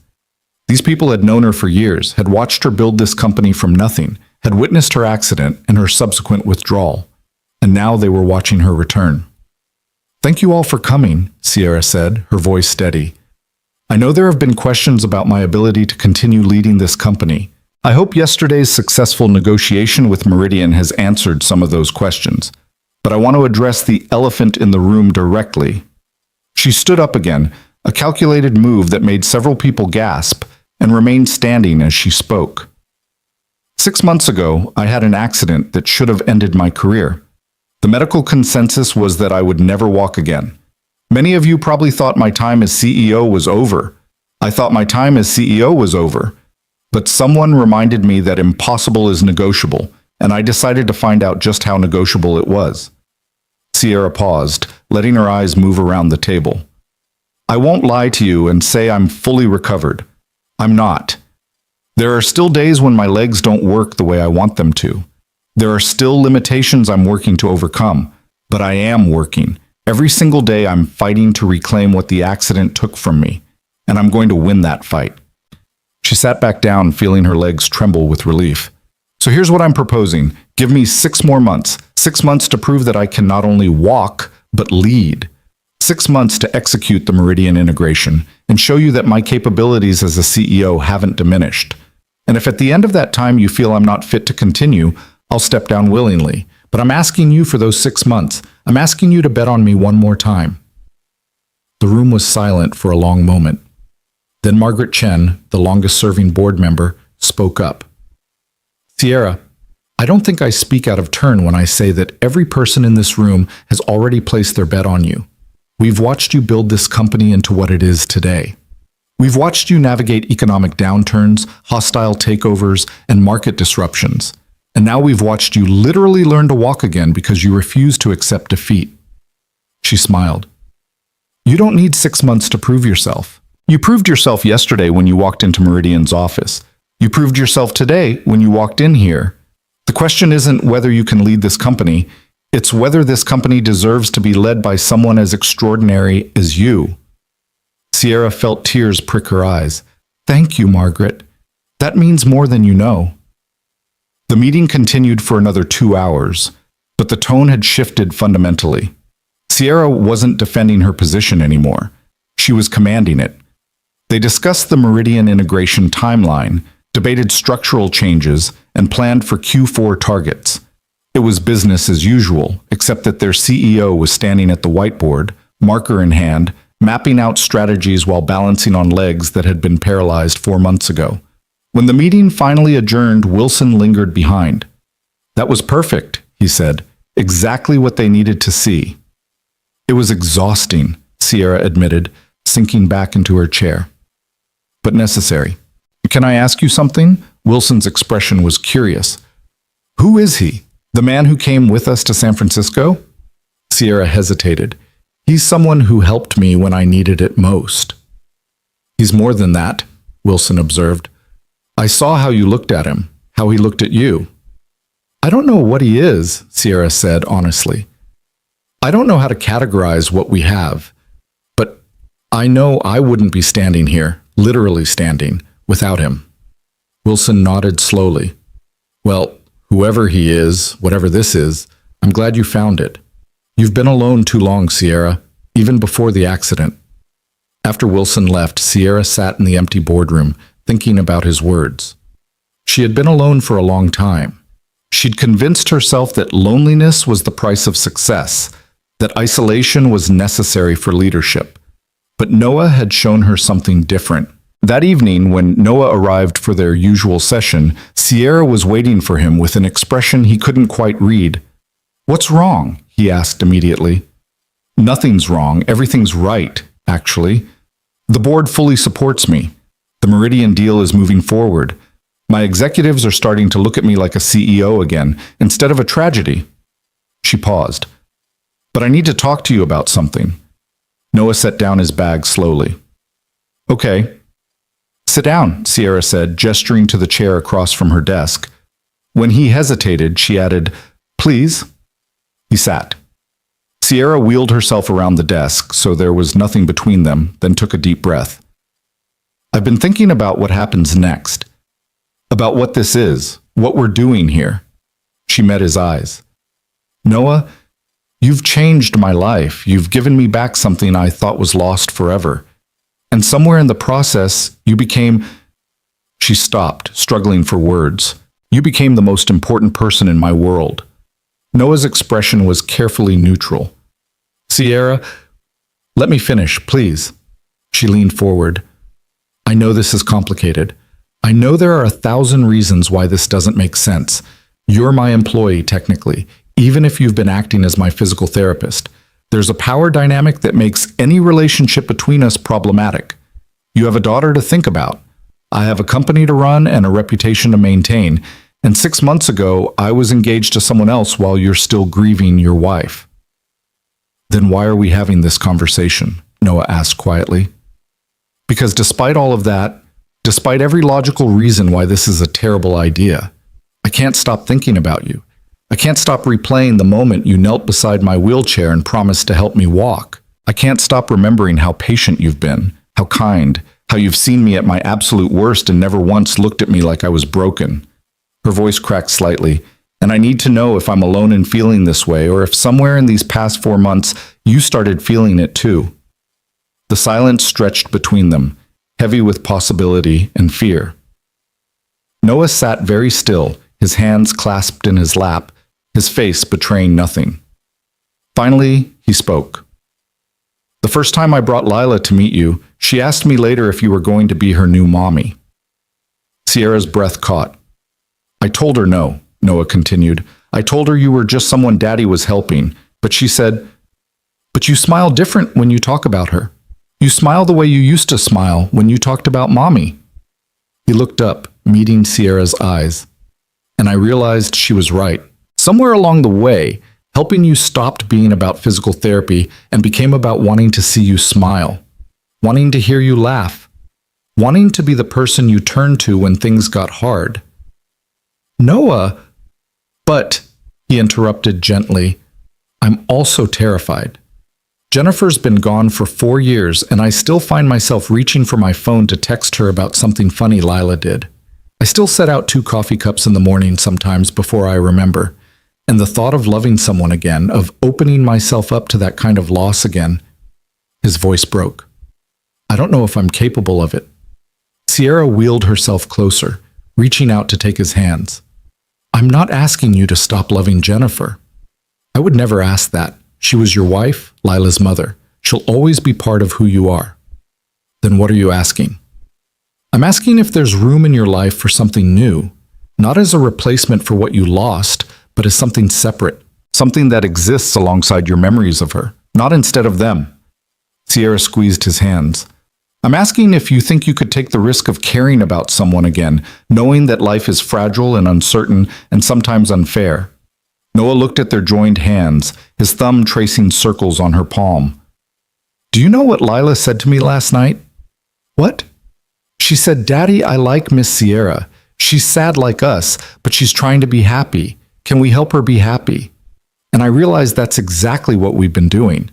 You've been helping me remember how to be alive instead of just existing, and maybe I've been helping you remember the same thing. So what do we do? Sierra asked. Where do we go from here? Honestly, I have no idea. This is the most complicated situation I've ever been in. Noah smiled slightly. But I think maybe we figure it out the same way we figured out how to get you walking, one step at a time, one day at a time, without any guarantees about where we'll end up. I can work with that, Sierra said softly. Then, surprising herself, she added, Noah, would you like to have dinner with me? Not here in the office, not as part of our training sessions. An actual dinner at an actual restaurant, like 2 people who are trying to figure out if this impossible thing between them might actually be possible? Noah was quiet for a long moment. Then he said, Yes, but I need to do something first. What? He stood up, walked to her bookshelf, and pulled down a framed photograph she kept there. It was one of the few personal items in her office, a picture of her standing at the summit of Mount Kilimanjaro 3 years ago, arms raised in victory, her face flushed with accomplishment and joy. This is who you are, Noah said, holding up the photo. Not the CEO in the power suits, not the woman in the wheelchair, not even the person learning to walk again. This is you, someone who climbs mountains because they're there, someone who doesn't accept limitations, someone who lives fully and completely and courageously. He set the photo down and looked at her seriously. If we do this, if we try to build something together, I need you to promise me that you'll stay this person, that you won't dim your light or scale back your ambitions or try to make yourself smaller to fit into my life, because that's not what I want. I want all of you, Sierra, the brilliant, ambitious, sometimes impossible woman who decided to learn to walk again just to prove the doctors wrong. Sierra felt tears streaming down her face. I promise. But you have to promise me something too. What? Promise me you'll let me love Lila. Not as a replacement for her mother, never that, but as someone who cares about her, who wants to be part of her life, who wants to see her grow up and be there for the moments that matter. Can you promise me that? Noah's eyes were bright. Yeah, I can promise that. They sat together in the quiet of Sierra's office, not speaking, just being. After a while, Noah said, "We should probably still do the physical therapy session. You've had 2 big days and your muscles need the work." Sierra laughed through her tears. Ever the practical one. Someone has to be, since you're determined to climb metaphorical mountains on legs that barely work. They fell into their familiar routine, stretching, strengthening exercises, practice walks with the parallel bars. But something had shifted between them. The touches lingered a little longer. The eye contact held a little deeper. The space between them felt charged with possibility. By the time they finished, it was after 9 p.m. As Noah was packing up his things, Sierra said, "Saturday night, for dinner, if you can get a babysitter. My neighbor loves watching Lila. Saturday works. Should I pick you up or—" "Let's meet there," Noah said. "I think we should keep this separate from work, from the building, from all of this. Just you and me figuring out who we are outside of CEO and janitor, patient and therapist. Where should we go?" Noah smiled. "Let me surprise you." The next 3 days were strange. Sierra and Noah maintained their usual schedule, morning and evening sessions focused on physical recovery. But there was an undercurrent of anticipation, a sense that something significant was shifting between them. They were careful not to let it interfere with the work. If anything, Sierra pushed herself harder than ever, as if proving her physical recovery would somehow validate the emotional risk they were both preparing to take. On Friday evening, Noah brought Lila with him again. The little girl had grown comfortable in Sierra's office over the past months, treating it like a second home. She had her own special spot on the couch, where she'd draw, while her father helped Sierra exercise. "Miss Sierra," Lila said, looking up from her artwork, "are you going to come to my ballet recital next month?" Sierra glanced at Noah, unsure how to respond. They'd agreed to take things slowly, to figure out what they were to each other before involving Lila too deeply. But the little girl was looking at her with such hopeful eyes that Sierra couldn't bring herself to say no. "If your daddy says it's okay," Sierra said carefully. Lila turned to Noah. "Can she come, Daddy? Please? I want her to see me dance." Noah met Sierra's eyes over his daughter's head, and that look was a question, an acknowledgement of what this invitation meant. Having Sierra at Lila's recital would be a statement to Lila, to the other parents, to themselves, that whatever was developing between them was real enough to include in the parts of their lives that mattered most. "Of course she can come," Noah said softly, "if she wants to." "I want to," Sierra said. "I would love to see you dance, Lila." The little girl beamed, returning to her drawing with renewed enthusiasm. Noah moved closer to Sierra, his voice low enough that Lila couldn't hear. "Are you sure about this? Once we involve her, it gets more complicated, more real." "I'm sure," Sierra said. "I meant what I said the other night. I want to be part of her life. I want to be part of both of your lives, if you'll let me." That night, after Noah and Lila left, Sierra stayed late in her office, thinking about the strange turns her life had taken. 6 months ago, she'd been planning a wedding to a man who'd seemed perfect on paper, but had revealed his true character when things got difficult. She'd been running a company with ruthless efficiency, measuring her worth in quarterly profits and market share. And now she was learning to walk again with the help of a janitor who'd shown her more genuine compassion than anyone in her previous life. She was falling for a man who came with complications. A young daughter, memories of a lost wife, a life that existed in a completely different world from her own. It should have felt like a mistake. It should have felt reckless and foolish and dangerous. Instead, it felt like the first truly honest thing she'd done in years. Saturday arrived with the weight of expectation. Sierra spent an embarrassing amount of time choosing what to wear, eventually settling on a simple dress that was elegant without being overly formal. She practiced walking in heels, low ones, nothing like the 4-inch stilettos she used to favor, but heels nonetheless. The effort required was immense, but she was determined to walk into this restaurant on her own 2 feet, wearing shoes that made her feel like herself again. Noah had texted her an address in a neighborhood she didn't know well, not the expensive downtown district where she usually dined, but a quieter area with tree-lined streets and family-owned businesses. When her car pulled up to the restaurant, Sierra saw it was small and intimate, with warm lighting glowing through the windows and herbs growing in boxes outside the door. Noah was waiting outside, and Sierra's breath caught when she saw him. He'd dressed up, not in an expensive suit, but in simple slacks and a button-down shirt that somehow made him look both nervous and confident. His hair was slightly damp, like he'd just showered, and he held a small bouquet of flowers that looked like they'd come from a local market rather than a fancy florist. "Hi," he said as Sierra's driver helped her out of the car. "Hi," she replied, accepting the flowers. They were wild flowers, colorful and unpretentious and completely perfect. "These are beautiful. They reminded me of you. Strong but delicate, surviving in unexpected places." Sierra laughed. "Did you rehearse that line?" "About 6 times on the drive over." Noah offered his arm. "Ready?" Together, they walked into the restaurant. The owner, a woman in her 60s with warm eyes and flour-dusted hands, greeted Noah like an old friend. "Noah! And this must be your special guest. Welcome, welcome. I have your table ready." The table was in a corner, private but not isolated, with candles and fresh flowers. Sierra lowered herself into the chair carefully, grateful that her legs had cooperated for the walk inside. "You're a regular here?" she asked as Noah sat across from her. "Lila and I come here for special occasions. Birthdays, the anniversary of Jennifer's death, the day I got this job." He smiled. "Maria makes the best lasagna in the city, and she never minds when Lila gets pasta sauce everywhere." "It's perfect," Sierra said, and meant it. This was so different from the high-end restaurants she usually frequented. No sommelier, no tasting menus, no pretension, just good food, warm atmosphere, and the company of someone she was beginning to realize she cared about more than she'd admitted even to herself. They ordered wine and appetizers, and for a while the conversation was light. Safe topics about work, about Lila's school, about the progress of Sierra's recovery. But as the evening deepened and the wine loosened their tongues, they began to talk about heavier things. "Tell me about the accident," Noah said. "I know the medical details, but I don't know what happened. How did you end up in that car?" Sierra took a sip of wine, gathering her thoughts. "I was driving home from a business dinner.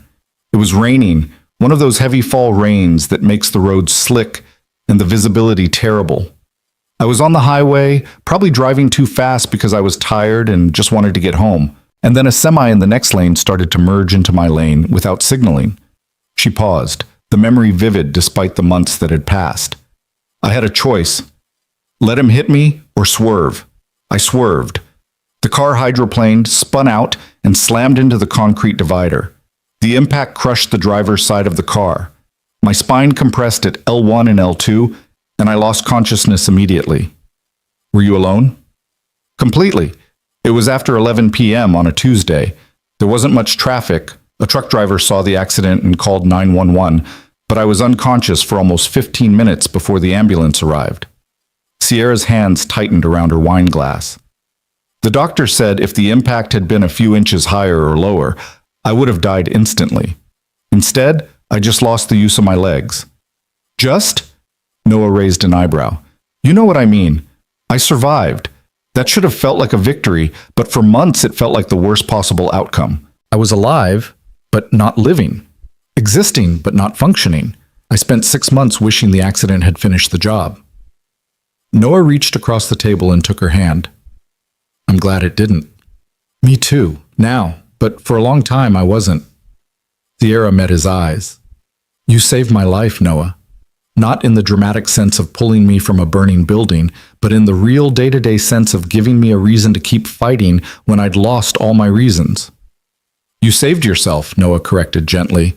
"I just showed up and reminded you that you could." Their food arrived, the famous lasagna, along with fresh bread and salad, and they ate slowly, savoring both the meal and the conversation.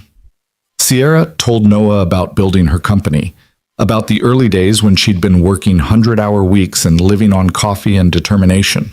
Noah told her about his childhood, growing up in a working-class family where ambition was measured in steady paychecks and paid-off mortgages rather than corporate empires. "We're from completely different worlds," Sierra observed. "Does that bother you?" "No," she said honestly. "If anything, it's refreshing. Everyone in my world measures success the same way. Money, power, status. But you measure it differently. You measure it in Lila's happiness, in being able to provide for her, in being present for the moments that matter. I think your way might be healthier." "Both ways are valid," Noah said. "You've built something incredible, Sierra. You employ thousands of people, provide livelihoods for families, create value in the world. That matters. But I've also sacrificed everything else for it. Relationships, friendships, health, peace of mind. I've spent 15 years climbing a mountain, and when I finally got to the top, I realized I was there alone." She paused. The accident forced me to reevaluate what success means, and I'm still figuring out the answer." They talked for hours, losing track of time as the restaurant slowly emptied around them. Maria eventually came over with a knowing smile. "I hate to interrupt, but we're closing soon. Can I get you anything else?" Noah checked his watch and looked shocked. "It's almost midnight. I'm so sorry, Maria." "Don't apologize. It's good to see you happy, Noah. Both of you, stay as long as you need. I'll be in the kitchen." After she left, Sierra said, "She clearly adores you. Her son was Jennifer's best friend growing up. She's been like a second mother to me since Jennifer died. She watches Lila sometimes when my regular sitter is unavailable." "You have a good support system." "I do. I've been lucky that way. After Jennifer died, people showed up for us. Neighbors brought food, friends babysat. Maria gave me free meals when money was tight." Noah's expression grew thoughtful. "It taught me something important about community, about letting people help you. I think that's why I was able to help you, because I'd experienced being on the receiving end of that kind of generosity." "I never had that," Sierra admitted. "I built my success on the belief that asking for help was weakness, that independence was the ultimate goal. The accident shattered that belief, but it took you to show me that there was another way." They finally left the restaurant close to 1 a.m., both aware that they'd crossed some invisible threshold. This had been more than dinner. It had been a declaration that whatever was developing between them was worth exploring, worth the risk, worth the complications. Noah walked Sierra to her car, the city quiet around them. Before she got in, she turned to face him. "Thank you for tonight, for everything, really, for seeing me when I couldn't see myself, for believing in me when I'd stopped believing, for—" Noah kissed her. It was gentle, tentative, a question more than a statement. Sierra froze for a heartbeat, then melted into it, her hands coming up to frame his face. The kiss deepened, became something more certain, more real. When they finally pulled apart, both were breathless. "I've wanted to do that for weeks," Noah admitted. "I've wanted you to do that for weeks," Sierra replied. They stood there for a long moment, just looking at each other, both aware that they'd just irrevocably changed their relationship. There was no going back now. They'd moved beyond CEO and janitor, beyond patient and helper, into territory that was uncharted and terrifying and exhilarating. "I should go," Noah said reluctantly. "My neighbor will be wondering where I am." "I know." Sierra squeezed his hands. "Same time Monday morning?" "For physical therapy, yes.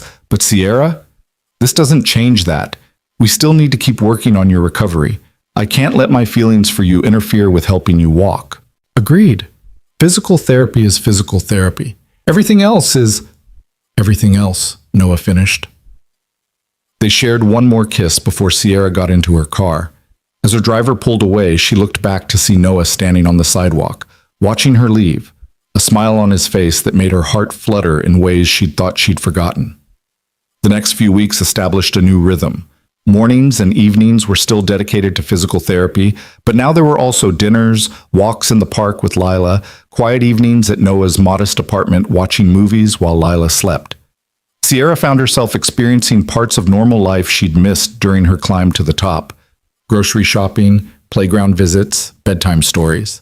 Lila took to Sierra with the easy acceptance of children, though Sierra was careful never to overstep or try to replace Jennifer. They talked about Lila's mother openly, looking at photos, sharing stories. Noah had created a memory box for Lila filled with Jennifer's things, and he let Sierra look through it, trusting her with the most precious remnants of his former life. She was beautiful, Sierra said, studying a photo of Jennifer at the beach, laughing at something off camera. She was, Noah agreed. She was also stubborn, terrible with money, and sang off key to every song on the radio. She burned dinner at least twice a week and could never remember to put gas in the car before it hit empty. Sierra looked at him in surprise. You never talk about her flaws. Because for a long time it felt wrong, like acknowledging she wasn't perfect somehow dishonored her memory. Noah took the photo, tracing Jennifer's face with his finger. But Lila's getting older, and I want her to remember her mother as a real person, not a saint. Jennifer was wonderful and flawed and completely human, just like the rest of us. Do you think she'd approve of me? Sierra asked quietly. Noah was quiet for a long moment. I think she'd be glad I found someone who challenges me, who makes me want to be better, who treats Lila with such care. I think she'd worry that you work too hard and don't eat enough vegetables. And I think she'd probably make some joke about me dating my boss and violating every HR policy ever written. Sierra laughed despite the emotional weight of the conversation. We are sort of a walking HR nightmare, aren't we? Completely. Which is why I've been meaning to talk to you about something. What? I need to quit my job as janitor at Langford Industries. Sierra's stomach dropped. What? Why? Because as long as I'm your employee, this relationship is ethically questionable. There's a power imbalance that makes everything complicated. So I've been looking for other janitorial positions, and I found one at a hospital across town. Better pay, actually, and the night shift hours work better for Lila's school schedule. You're quitting because of me? I'm quitting because of us, Noah corrected. If we're going to do this, really do this, we need to do it right. No conflicts of interest, no whispers about favoritism or inappropriate relationships. Clean slate. Sierra processed this, her emotions complicated. On one hand, she understood his reasoning and even agreed with it. On the other hand, the thought of Noah not being in her building every night felt wrong. When? She asked. 2 weeks. I've already given notice to facilities management. They think I'm leaving for the better pay, which is true, just not the whole truth. Will we still do the physical therapy sessions? Of course.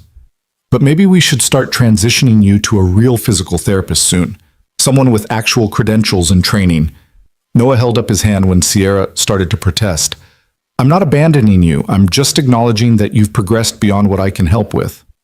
You're walking, Sierra. Really walking. You don't need me anymore. At least not for that. But I do need you, Sierra said, just for different reasons now. And I'll be here for those reasons, but I think it's time we separate the different parts of our relationship.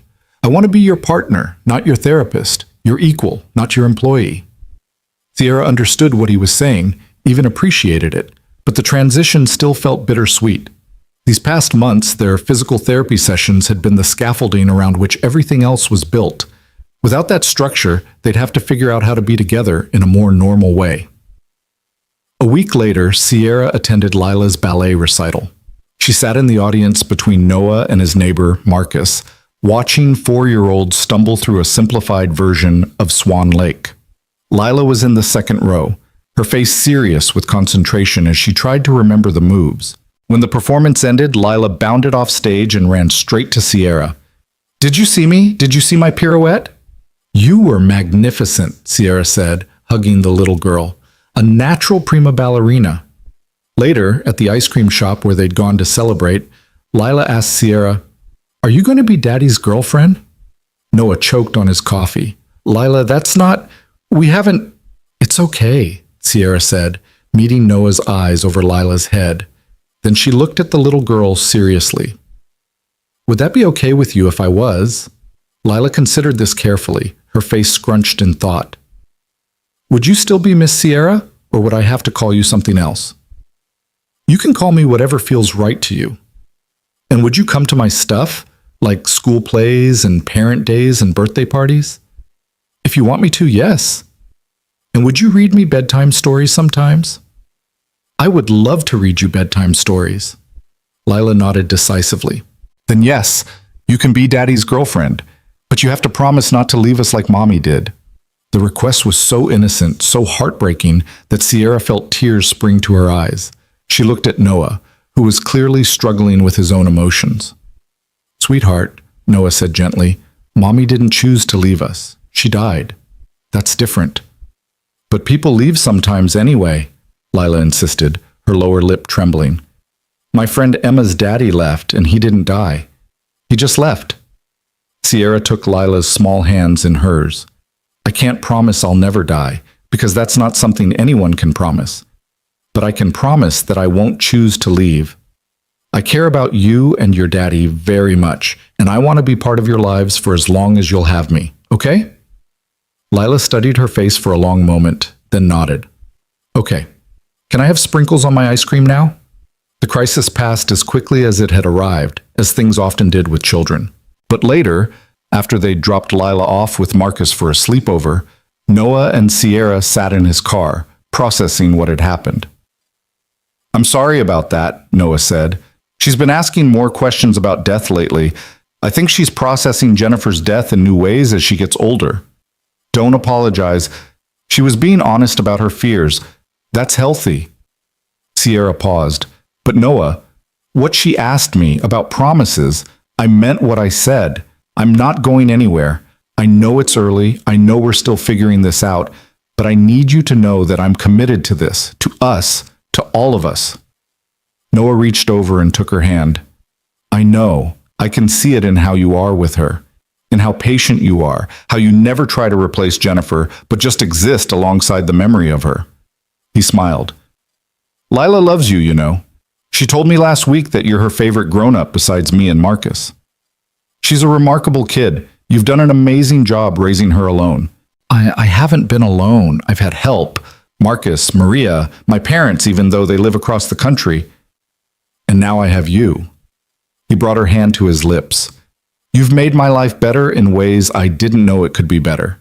Not just because you're brilliant and beautiful and intimidatingly successful, but because you see Lila as a whole person, not just the daughter of the guy you're dating. That matters more than you know.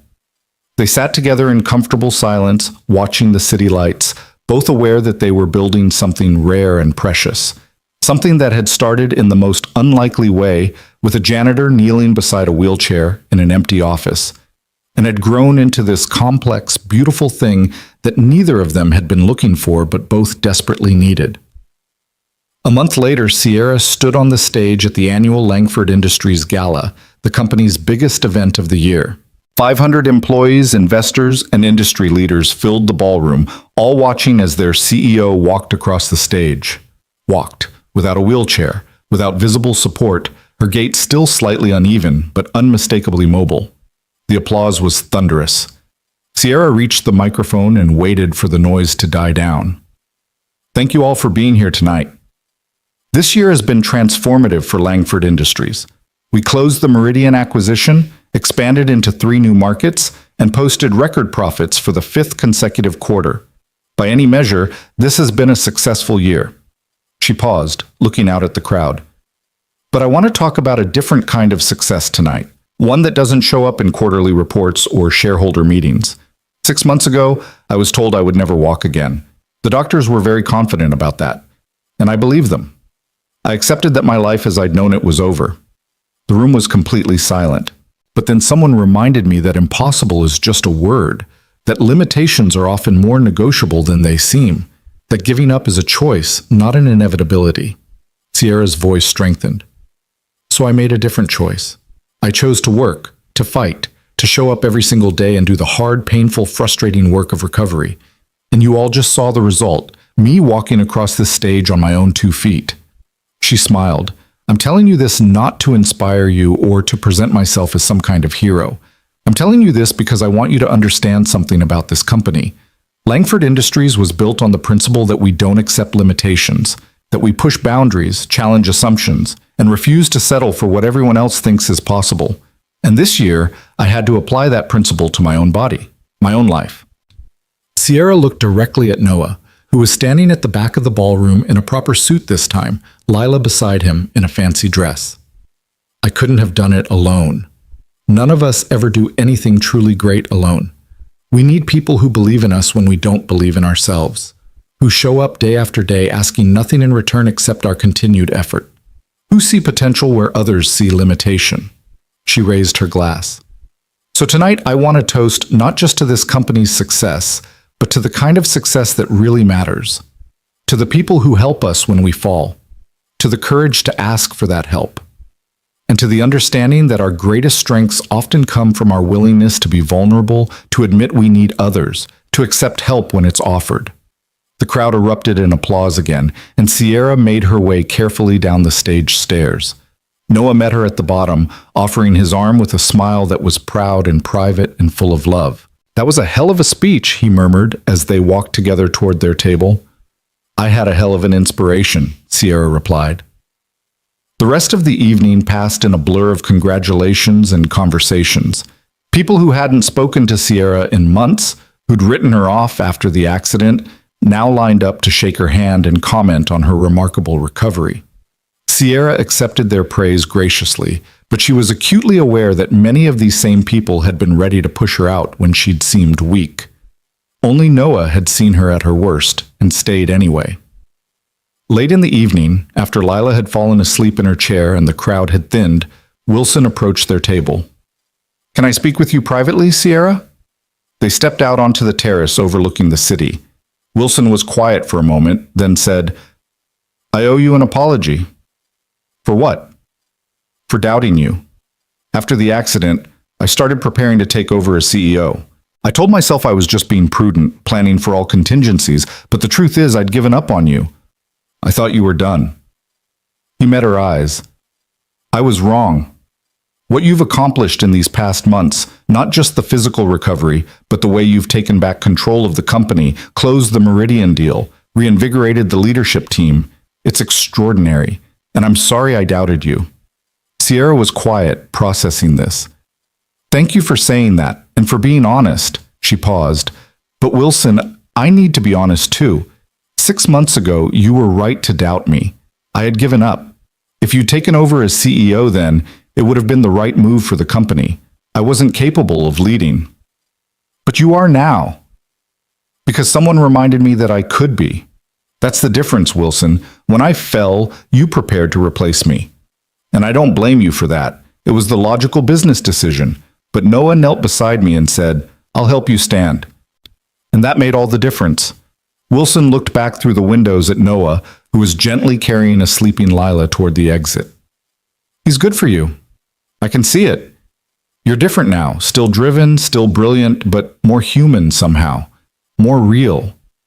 He taught me that strength and vulnerability aren't opposites, that asking for help isn't weakness, that the people who see you at your worst and choose to stay are the ones worth keeping in your life." "Is it serious between you two?" Sierra smiled. "Yes, very serious." "Good." Wilson extended his hand. "Then congratulations on both your recoveries, the one everyone can see and the one that matters more." After he left, Sierra stood alone on the terrace, looking out at the city she'd conquered through sheer force of will. She'd spent 15 years building an empire, proving she could succeed in a male-dominated industry, accumulating wealth and power and influence. And it had taken losing everything, her mobility, her independence, her sense of self, to learn what actually mattered. Inside, Noah was settling Lila more comfortably in her chair, his movements gentle and practiced. He looked up, saw Sierra watching, and smiled. She smiled back, and in that moment, standing on her own 2 feet, surrounded by the success she'd built but focused on the man who'd helped her rebuild herself, Sierra understood something fundamental. The empire she'd created would eventually pass to someone else. The quarterly reports and market victories would fade into history. But the connections she'd made, with Noah, with Lila, with the parts of herself she'd rediscovered in recovery, those would last. Those were the achievements that actually mattered. 3 months after the gala, Sierra stood in front of the mirror in her office bathroom, staring at her reflection with a mixture of disbelief and pride. She was wearing running shoes, actual running shoes, and athletic clothes. In her hand was a doctor's clearance form that had arrived that morning, signed by 3 different specialists, all agreeing on something that had seemed impossible a year ago. She was medically cleared to run. Not marathon running, not competitive athletics, but light jogging. The kind of movement that most people took completely for granted, but that represented the final victory in Sierra's long battle back to mobility. A knock on her office door pulled her from her thoughts. "Come in," she called.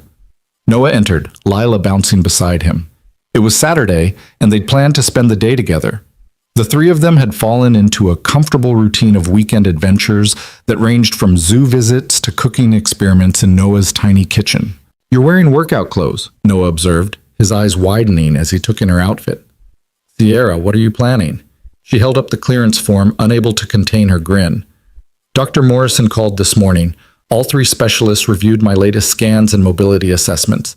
They're clearing me for light cardiovascular exercise, including jogging." Noah's face went through several expressions in rapid succession: shock, concern, pride, and finally settling on cautious excitement. "That's incredible. But Sierra, you need to be careful. Just because you're cleared doesn't mean—" I know. Start slow. Listen to my body. Don't push too hard." Sierra moved closer to him. "But Noah, I want to try. Today. With you. I want to run, even if it's just for 30 seconds, because a year ago the doctors told me I'd never even walk again." Lila tugged on Sierra's sleeve. "Can I come too? I'm a really good runner. I'm the fastest in my class." Sierra knelt down to Lila's level, a movement that had become natural over the months, but still felt like a small miracle every time she did it. "Of course you can come. But you might have to go slow for us old people." "You're not old," Lila said seriously. "My teacher is old. She has gray hair and everything. You just have a hurt back that's getting better." They drove to the park where Sierra and Noah had walked countless times during her recovery. The path around the lake was exactly 1 mile. Sierra knew because they'd measured it months ago when she'd first managed to walk the entire distance without stopping. Now, standing at the trailhead, Sierra felt her heart pounding with a mixture of excitement and fear. What if she couldn't do it? What if her legs gave out? What if this was one victory too far, one assumption too bold? Noah seemed to sense her hesitation. He took her hand, squeezing gently. "Hey, remember what you told me that first night? About how impossible is just a word?" "I remember." "So let's find out what else is negotiable," he smiled. "Besides, if you fall, I'll catch you. I've gotten pretty good at it over the past year." Lila was already bouncing impatiently ahead of them. "Come on, let's go!" They started walking, warming up Sierra's muscles the way she'd learned to do religiously. After about 5 minutes, when her legs felt loose and ready, Sierra looked at Noah. "Okay, I'm going to try now." "Start with just a few steps," Noah cautioned. "Don't—" But Sierra was already moving, her walk transitioning into a slow jog. It was awkward at first, her gait uneven, her movements careful and controlled. But she was jogging. Her feet were leaving the ground. Her legs were carrying her forward faster than a walk. And for 5 glorious seconds, she was running. Then her right leg cramped, and she stumbled. Noah caught her immediately, his arms steadying her, his face concerned.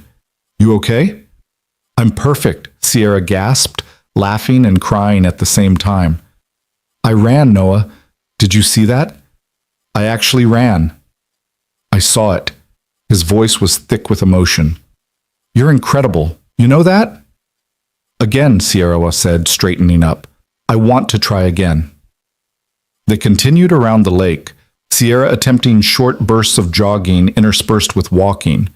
Each attempt lasted a little longer than the previous one. By the time they'd completed half the loop, she'd managed to jog for nearly 30 continuous seconds. Lila, who'd been running circles around them with the boundless energy of a 5-year-old, suddenly stopped and turned back.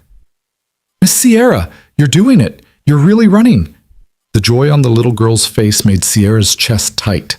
Over the past months, Lila had become such an important part of her life. They had their own routines now: Friday movie nights, Sunday morning pancake making, bedtime stories when Sierra stayed over at Noah's apartment. Sierra had even helped Lila with her kindergarten homework, discovering a patience she hadn't known she possessed. "I'm trying," Sierra called back. Want to run with me for the next part? Lila bounded back to them, taking Sierra's hand.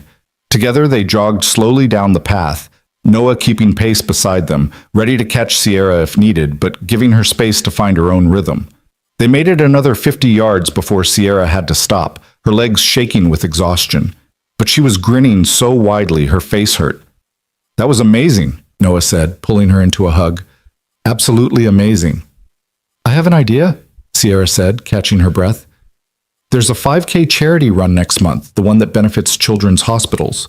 What if we signed up for it? All three of us. We could walk most of it, jog when I'm able, and just finish together. Noah looked uncertain. Sierra, that's ambitious. A 5K is over 3 miles. Are you sure you're ready? I don't know if I'm ready, but I know I want to try. And I know I want to do it with both of you beside me. She looked down at Lila. What do you think? Want to do a race with us? Yes! Lila jumped up and down. Can I get a special shirt? Race people always have special shirts. We'll get matching shirts, Sierra promised. Team Unstoppable. Noah laughed. Team Unstoppable? That's pretty cheesy. It's perfect, Sierra insisted, because that's what we are. A year ago, I was told I'd never walk again. Now I'm planning to run a 5K. That's the definition of unstoppable. Over the next month, Sierra trained religiously.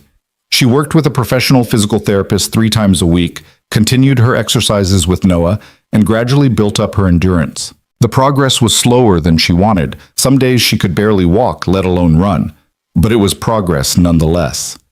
The night before the race, Sierra couldn't sleep. She lay in Noah's bed. She'd been staying over more frequently, gradually moving pieces of her life into his small apartment, staring at the ceiling and worrying about everything that could go wrong. You're thinking too loud, Noah mumbled beside her. I can hear your brain racing from here. Sorry, Sierra whispered. I'm just nervous about tomorrow. Noah rolled over to face her, his hand finding hers in the darkness. Talk to me. What are you really worried about? What if I can't finish? What if I have to drop out halfway through and everyone sees that I'm not as recovered as I've been pretending to be? First of all, you haven't been pretending anything. You are recovered. Maybe not 100%, maybe never 100%, but recovered enough to live a full life. Noah's thumb traced circles on her palm. And second, who cares if you don't finish? The victory isn't crossing some arbitrary finish line. The victory is showing up. It's trying. It's being willing to risk failure because the possibility of success is worth it. When did you become so wise? Around the time I met a stubborn CEO who refused to accept that impossible meant impossible. He pulled her closer. Sierra, tomorrow you're going to wake up, put on our ridiculous matching shirts, and go to that race. And whatever happens, whether you finish or don't, whether you run or walk or crawl, I'm going to be right beside you. So is Lila. And we're going to be proud of you no matter what. I love you, Sierra said, the words coming out before she could second-guess them. They'd been dancing around the declaration for weeks, both feeling it, but neither quite brave enough to say it first. Noah went very still. Then, his voice rough with emotion, he said, I love you too, so much that it terrifies me sometimes. Why does it terrify you? Because I already lost someone I loved, and the thought of losing you, his voice broke. I know it's not rational. I know accidents happen, and life is uncertain, and we can't live in fear. But sometimes late at night, I wake up in a panic thinking about something happening to you. Sierra held him tighter. I'm not going anywhere. I mean, eventually we're all going somewhere. That's just mortality. But I'm not leaving you, Noah. Not by choice. Not if I can help it. You're stuck with me. Promise? I promise. And you're stuck with me too. You and Lila both. This is it for me. You're my family now. They fell asleep wrapped around each other, and for the first time in weeks, Sierra didn't have nightmares about falling or failing or losing everything she'd fought so hard to regain. The morning of the race was clear and bright, the kind of perfect spring day that felt like a gift. Sierra woke to find Lila already awake and bouncing on the bed, wearing her Team Unstoppable shirt and light-up sneakers. Race day, we're going to run so fast! Noah appeared in the doorway with coffee and bagels. Thought you might need fuel. and Lila's been up since 5 a.m., so we might need to burn off some energy before the race even starts." They arrived at the race site to find thousands of people already gathered. Families, serious runners, casual walkers, people in costumes, dogs in matching bandanas. The energy was infectious, and Sierra felt her nervousness transform into excitement. As they were pinning on their race numbers, a woman approached them. "Excuse me, are you Sierra Langford?" Sierra tensed slightly, unsure what to expect. "Yes, that's me. I just wanted to say thank you. I'm Sarah Chen. I work in your accounting department. I've been with Langford Industries for 8 years, and after your speech at the gala, I finally had the courage to ask for accommodations for my disability. I have MS, and I'd been hiding it because I was afraid of losing my job or being seen as weak. But watching you be so open about your recovery gave me courage to do the same." Sierra felt tears spring to her eyes. "I'm so glad you spoke up. Did HR help you?" "They were amazing. I got a standing desk, modified schedule, and access to the company's disability support program that I didn't even know existed. It's changed everything." Sarah glanced at Noah and Lila. "Is this your family?" "Yes," Sierra said without hesitation. "This is Noah and his daughter Lila. My family." After Sarah left, Noah squeezed Sierra's hand. "That was beautiful. Look at you, changing lives just by being honest about your own struggles. I never thought about it that way. I was so focused on my own recovery that I didn't consider how it might affect other people." "That's leadership," Noah said.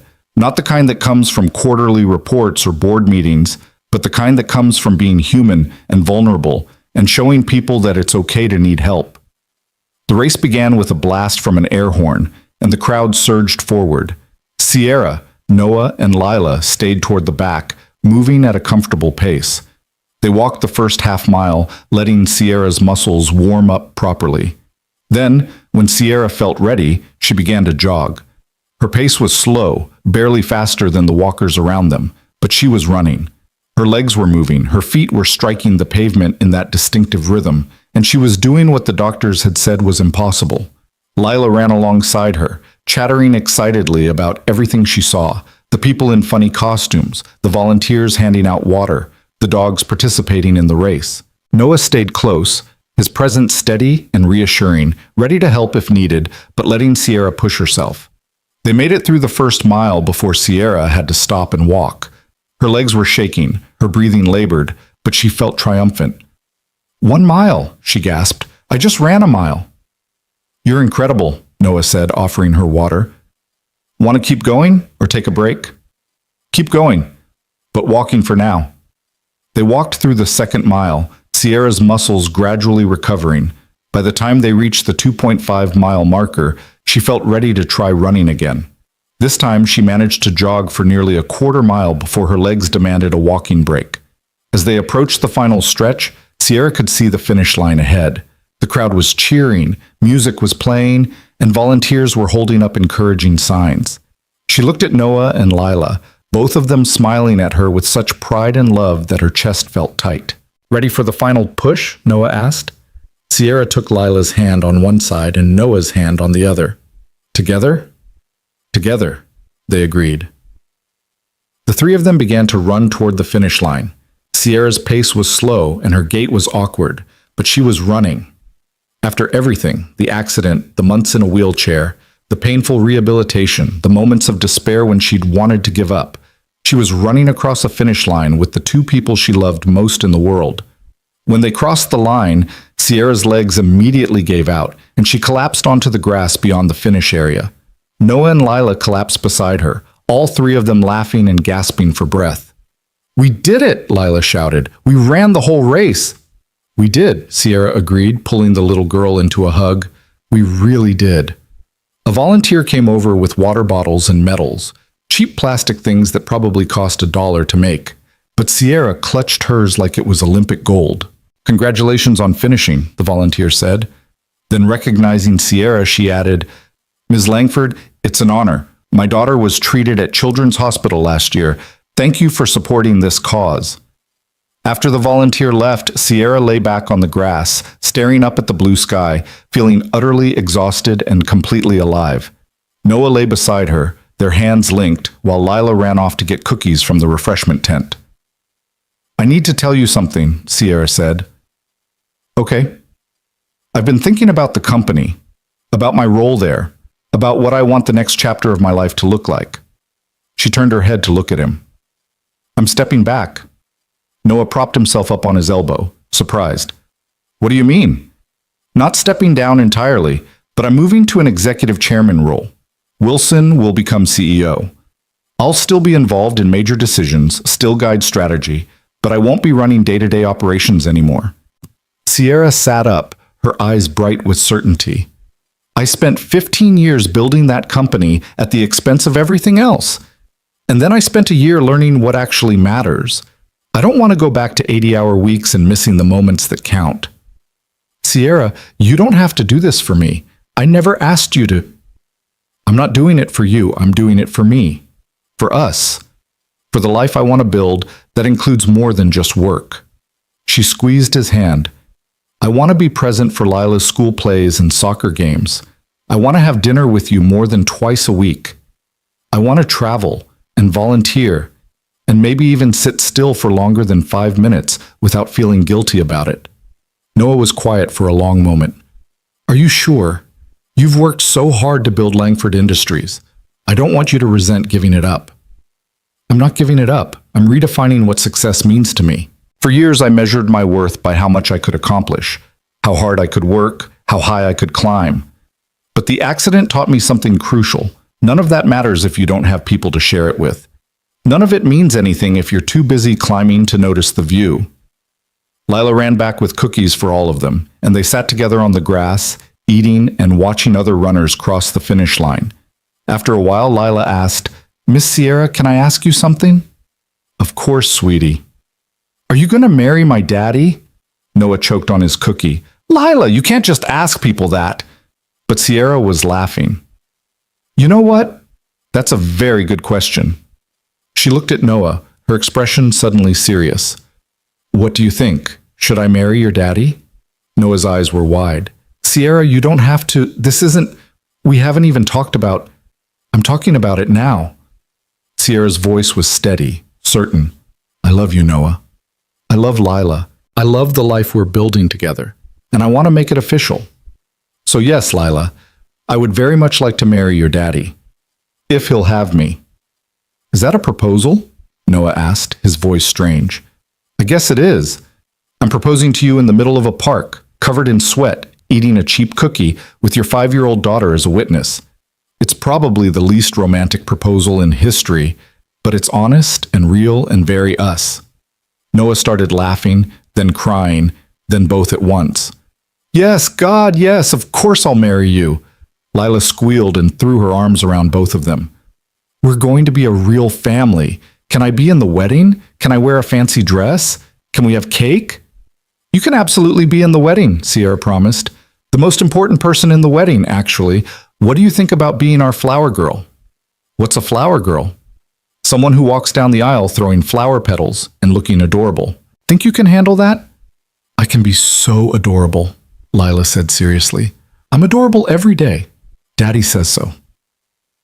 They stayed in the park for hours, lying on the grass and talking about the future, about wedding plans and honeymoons and whether they'd live in Sierra's penthouse or Noah's apartment or find something new that was truly theirs. They talked about Lila's school and Sierra's transition at work and whether they might want to have more children someday. As the sun began to set, painting the sky in shades of gold and pink, Sierra felt a profound sense of peace. A year ago, she'd been at the lowest point of her life, sitting alone in a wheelchair, convinced that her story was over.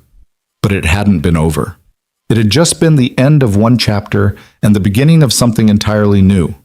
She'd learned that strength wasn't about never falling down. It was about getting back up. That asking for help wasn't weakness, it was wisdom. That the people who saw you at your worst and loved you anyway were the people worth keeping in your life. 6 months later, Sierra stood at the altar in a small garden ceremony, her legs steady beneath her, wearing a simple white dress and no shoes, her one concession to the practical reality that heels were still a challenge. Noah stood across from her in a suit that actually fit properly, his eyes bright with tears, while Lila stood between them in a princess dress, clutching a basket of flower petals. The guest list was small. Wilson and a few close executives from Langford Industries, Marcus and Maria, and other friends who'd supported Noah through his darkest days, Sierra's parents who'd flown in from the East Coast still looking somewhat bewildered by their daughter's unconventional choice of partner, and a handful of others who mattered. As the officiant spoke about love and commitment and the courage it takes to build a life together, Sierra thought about the journey that had brought them here. The accident that had seemed like an ending, but had actually been a beginning. The night Noah had walked into her office and refused to let her give up. The months of painful rehabilitation that had transformed not just her body, but her entire understanding of what mattered in life. Do you, Sierra Langford, take this man to be your lawfully wedded husband? Sierra looked at Noah, at this man who'd seen her broken and called her strong, who'd challenged her to redefine impossible, who'd shown her that true partnership meant supporting each other through every fall and celebrating every victory, no matter how small. I do, she said, her voice clear and certain. And do you, Noah Brandt, take this woman to be your lawfully wedded wife? Noah's smile was radiant. I absolutely do. Well, then by the power vested in me, I now pronounce you husband and wife. You may kiss the bride.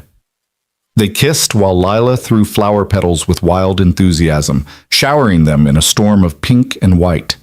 The small crowd applauded, and Sierra felt Noah's arms around her, solid and real and home. At the reception afterward, held in the same garden, Sierra found herself surrounded by well-wishers. But the moment that mattered most came when Sarah Chen, the woman from accounting who'd spoken to Sierra at the race, approached with tears in her eyes. I just wanted to thank you again, Sarah said, not just for the accommodations at work, but for everything you represent. You showed me that disability doesn't mean inability, that asking for help is brave, not weak, that we can redefine success on our own terms. You did that yourself, Sierra said. I just showed up and was honest about my own struggles. You're the one who had the courage to ask for what you needed. Maybe, Sarah smiled, but sometimes we need to see someone else do it first before we have the courage to do it ourselves. So thank you for going first. After Sarah left, Wilson approached with a glass of champagne. Congratulations, Sierra, on the marriage, on the career transition, on everything. You've really found your balance. I have, Sierra agreed, though it took losing everything to figure out what balance actually meant. The company's in good hands with you as chair, and more importantly, you're in good hands here. Wilson gestured to where Noah was teaching Lila an elaborate dance move that involved a lot of spinning. He's good for you, they both are. They're everything, Sierra said simply. As the evening deepened and the party began to wind down, Sierra and Noah slipped away to a quiet corner of the garden. Lila had fallen asleep on Marcus's lap, exhausted from being the center of attention all day. So, Noah said, pulling Sierra close, how does it feel to be Mrs. Brandt? Technically, I'm keeping Langford professionally, but personally, Sierra smiled. It feels perfect, absolutely perfect. Any regrets? About the career change, about tying yourself to a former janitor and his daughter, about any of it? Sierra thought about the question seriously. A year ago, even 6 months ago, she might have had doubts, might have worried about what she was giving up, what compromises she was making, whether she was sacrificing too much of herself for this relationship. But now, standing in this garden with the man she loved and his daughter sleeping peacefully nearby, Sierra knew with absolute certainty that she'd made the right choice. Not because work didn't matter, it still did, but because she'd finally learned that work was just one part of a full life, not the entirety of it. No regrets, she said. Not a single one. You know what I've been thinking about? What? That first night you walked into my office, when you knelt beside my wheelchair and said you'd help me walk. Do you remember what I said? You laughed at me. Then you cried. I cried because for the first time in months, someone looked at me and saw possibility instead of limitation. You didn't see a broken CEO or a tragedy or a cautionary tale. You saw someone who could be helped, someone worth helping. Sierra's voice was thick with emotion. You saved my life that night, Noah. Not dramatically, not like in the movies, but in the real, everyday way that actually matters. You showed up. You stayed. You refused to let me give up on myself. You did the work, Noah insisted. I just reminded you that you could. We both did the work. That's what partnership means, isn't it? Showing up for each other, catching each other when we fall, believing in each other when belief seems foolish. She kissed him softly. Thank you for being my partner. In recovery, in life, in everything. They stood together in the quiet garden, the music and laughter of the reception fading into background noise, both aware that they were at the beginning of something new. Not the fairy tale ending where everything became perfect and easy, but the real kind of beginning where two people chose each other fully, flaws and complications and all. A year later, Sierra stood at a podium in front of 500 people at a disability rights conference. She was there as keynote speaker, invited to discuss her experience with recovery and reintegration into professional life. But as she looked out at the audience, people in wheelchairs, people with prosthetics, people with invisible disabilities, people who were fighting battles that most of the world would never see, she knew she needed to tell them the truth. A year and a half ago, Sierra began, I was told I would never walk again. The medical consensus was unanimous, the prognosis was clear, and I believed it. I spent 6 months in a wheelchair convinced that my life as I'd known it was over. And in many ways it was, but not in the way I thought. She paused, making eye contact with individuals throughout the audience. My life wasn't ending, it was transforming. The accident didn't destroy me, it revealed me. It stripped away everything I'd used to define myself, my mobility, my independence, my carefully constructed image of invincibility, and forced me to figure out who I was underneath all of that. Sierra took a breath, feeling the weight of vulnerability that came with public honesty. I'm not going to stand here and tell you that positive thinking and determination will cure any disability. That's not true, and it's actually harmful to suggest it. Some disabilities are permanent. Some conditions don't improve no matter how hard you work. And there's absolutely nothing wrong with that. Disability doesn't make you less valuable, less worthy, or less whole as a human being. She could see people nodding, leaning forward, really listening. What I'm going to tell you is this. Whatever your circumstances, you have the right to ask for help. You have the right to accommodations. You have the right to take up space and demand accessibility and refuse to apologize for needing what you need. Because asking for help isn't weakness, it's wisdom. It's recognizing that we're all interdependent, that none of us succeeds alone, that community and support are what make us human. Sierra glanced at the front row, where Noah sat holding Lila, who was almost 6 now and fidgeting in her seat. Beside them sat Sarah Chen and 3 other Langford Industries employees who'd come forward after Sierra's gala speech to request accommodations for their own disabilities. I was lucky, Sierra continued. I had access to excellent medical care, financial resources to support my recovery, and someone who refused to let me give up. Not everyone has those advantages, and that's why advocacy matters. That's why we need to keep pushing for better accessibility, better accommodations, better recognition that disability is a natural part of human diversity. She concluded her speech with a challenge to the audience. Whatever impossible looks like in your life, whether it's walking again or finding employment or just getting through the day, I want you to remember that impossible is negotiable. Maybe not in the way you expect, maybe not on the timeline you hope for, but somehow. And while you're negotiating with impossible, I want you to remember that you don't have to do it alone.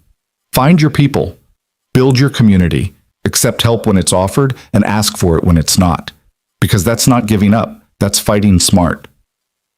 The applause was thunderous. Afterward, person after person approached Sierra to share their own stories of struggle and recovery, of setbacks and victories, of learning to navigate a world that wasn't always designed for their needs. Sierra listened to each one, offered what encouragement she could, and felt humbled by their courage.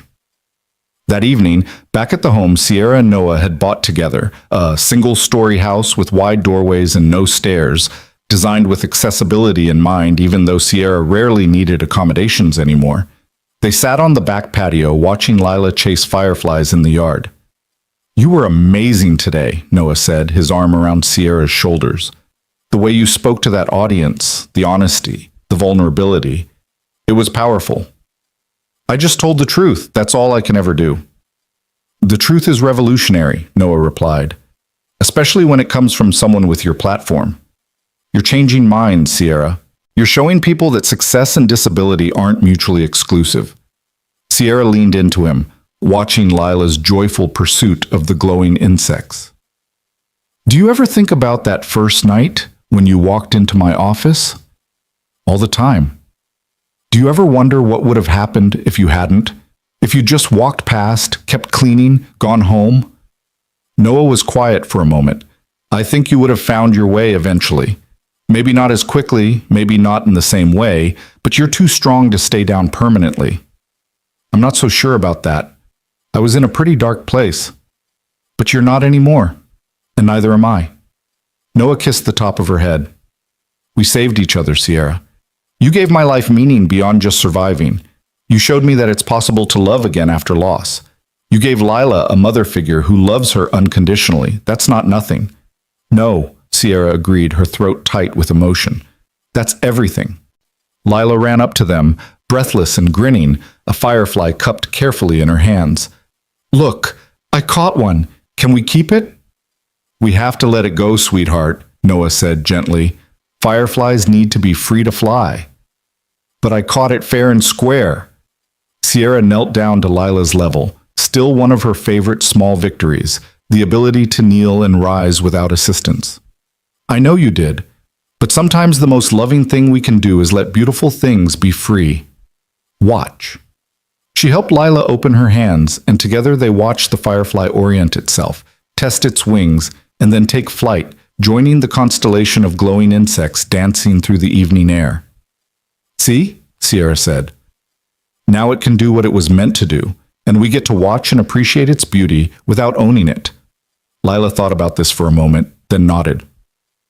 Okay, but can we catch another one? As Lila ran back into the yard, Noah pulled Sierra to her feet and into his arms. That was profound.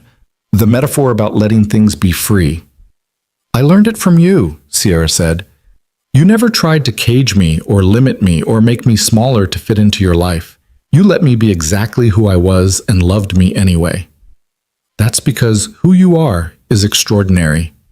They stood together in the gathering darkness, watching Lila chase fireflies, listening to the summer insects sing their evening songs, feeling the weight of their joined hands and the warmth of shared breath and the profound rightness of this moment.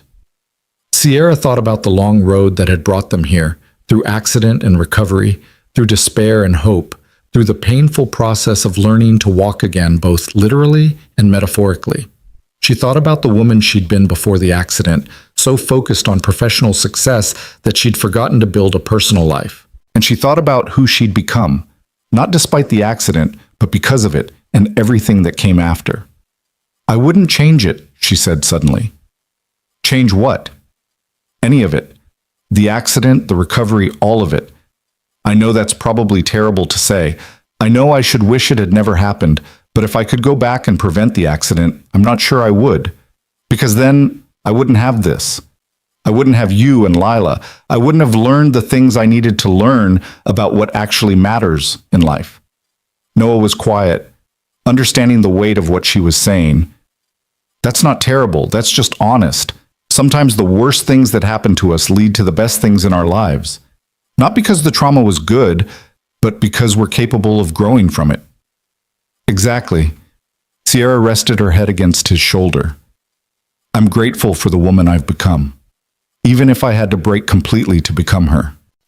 Later that night, after Lila was asleep and the house was quiet, Sierra stood in front of her bathroom mirror examining the scars on her back, the reminders of 3 surgeries, countless procedures, months of invasive medical intervention.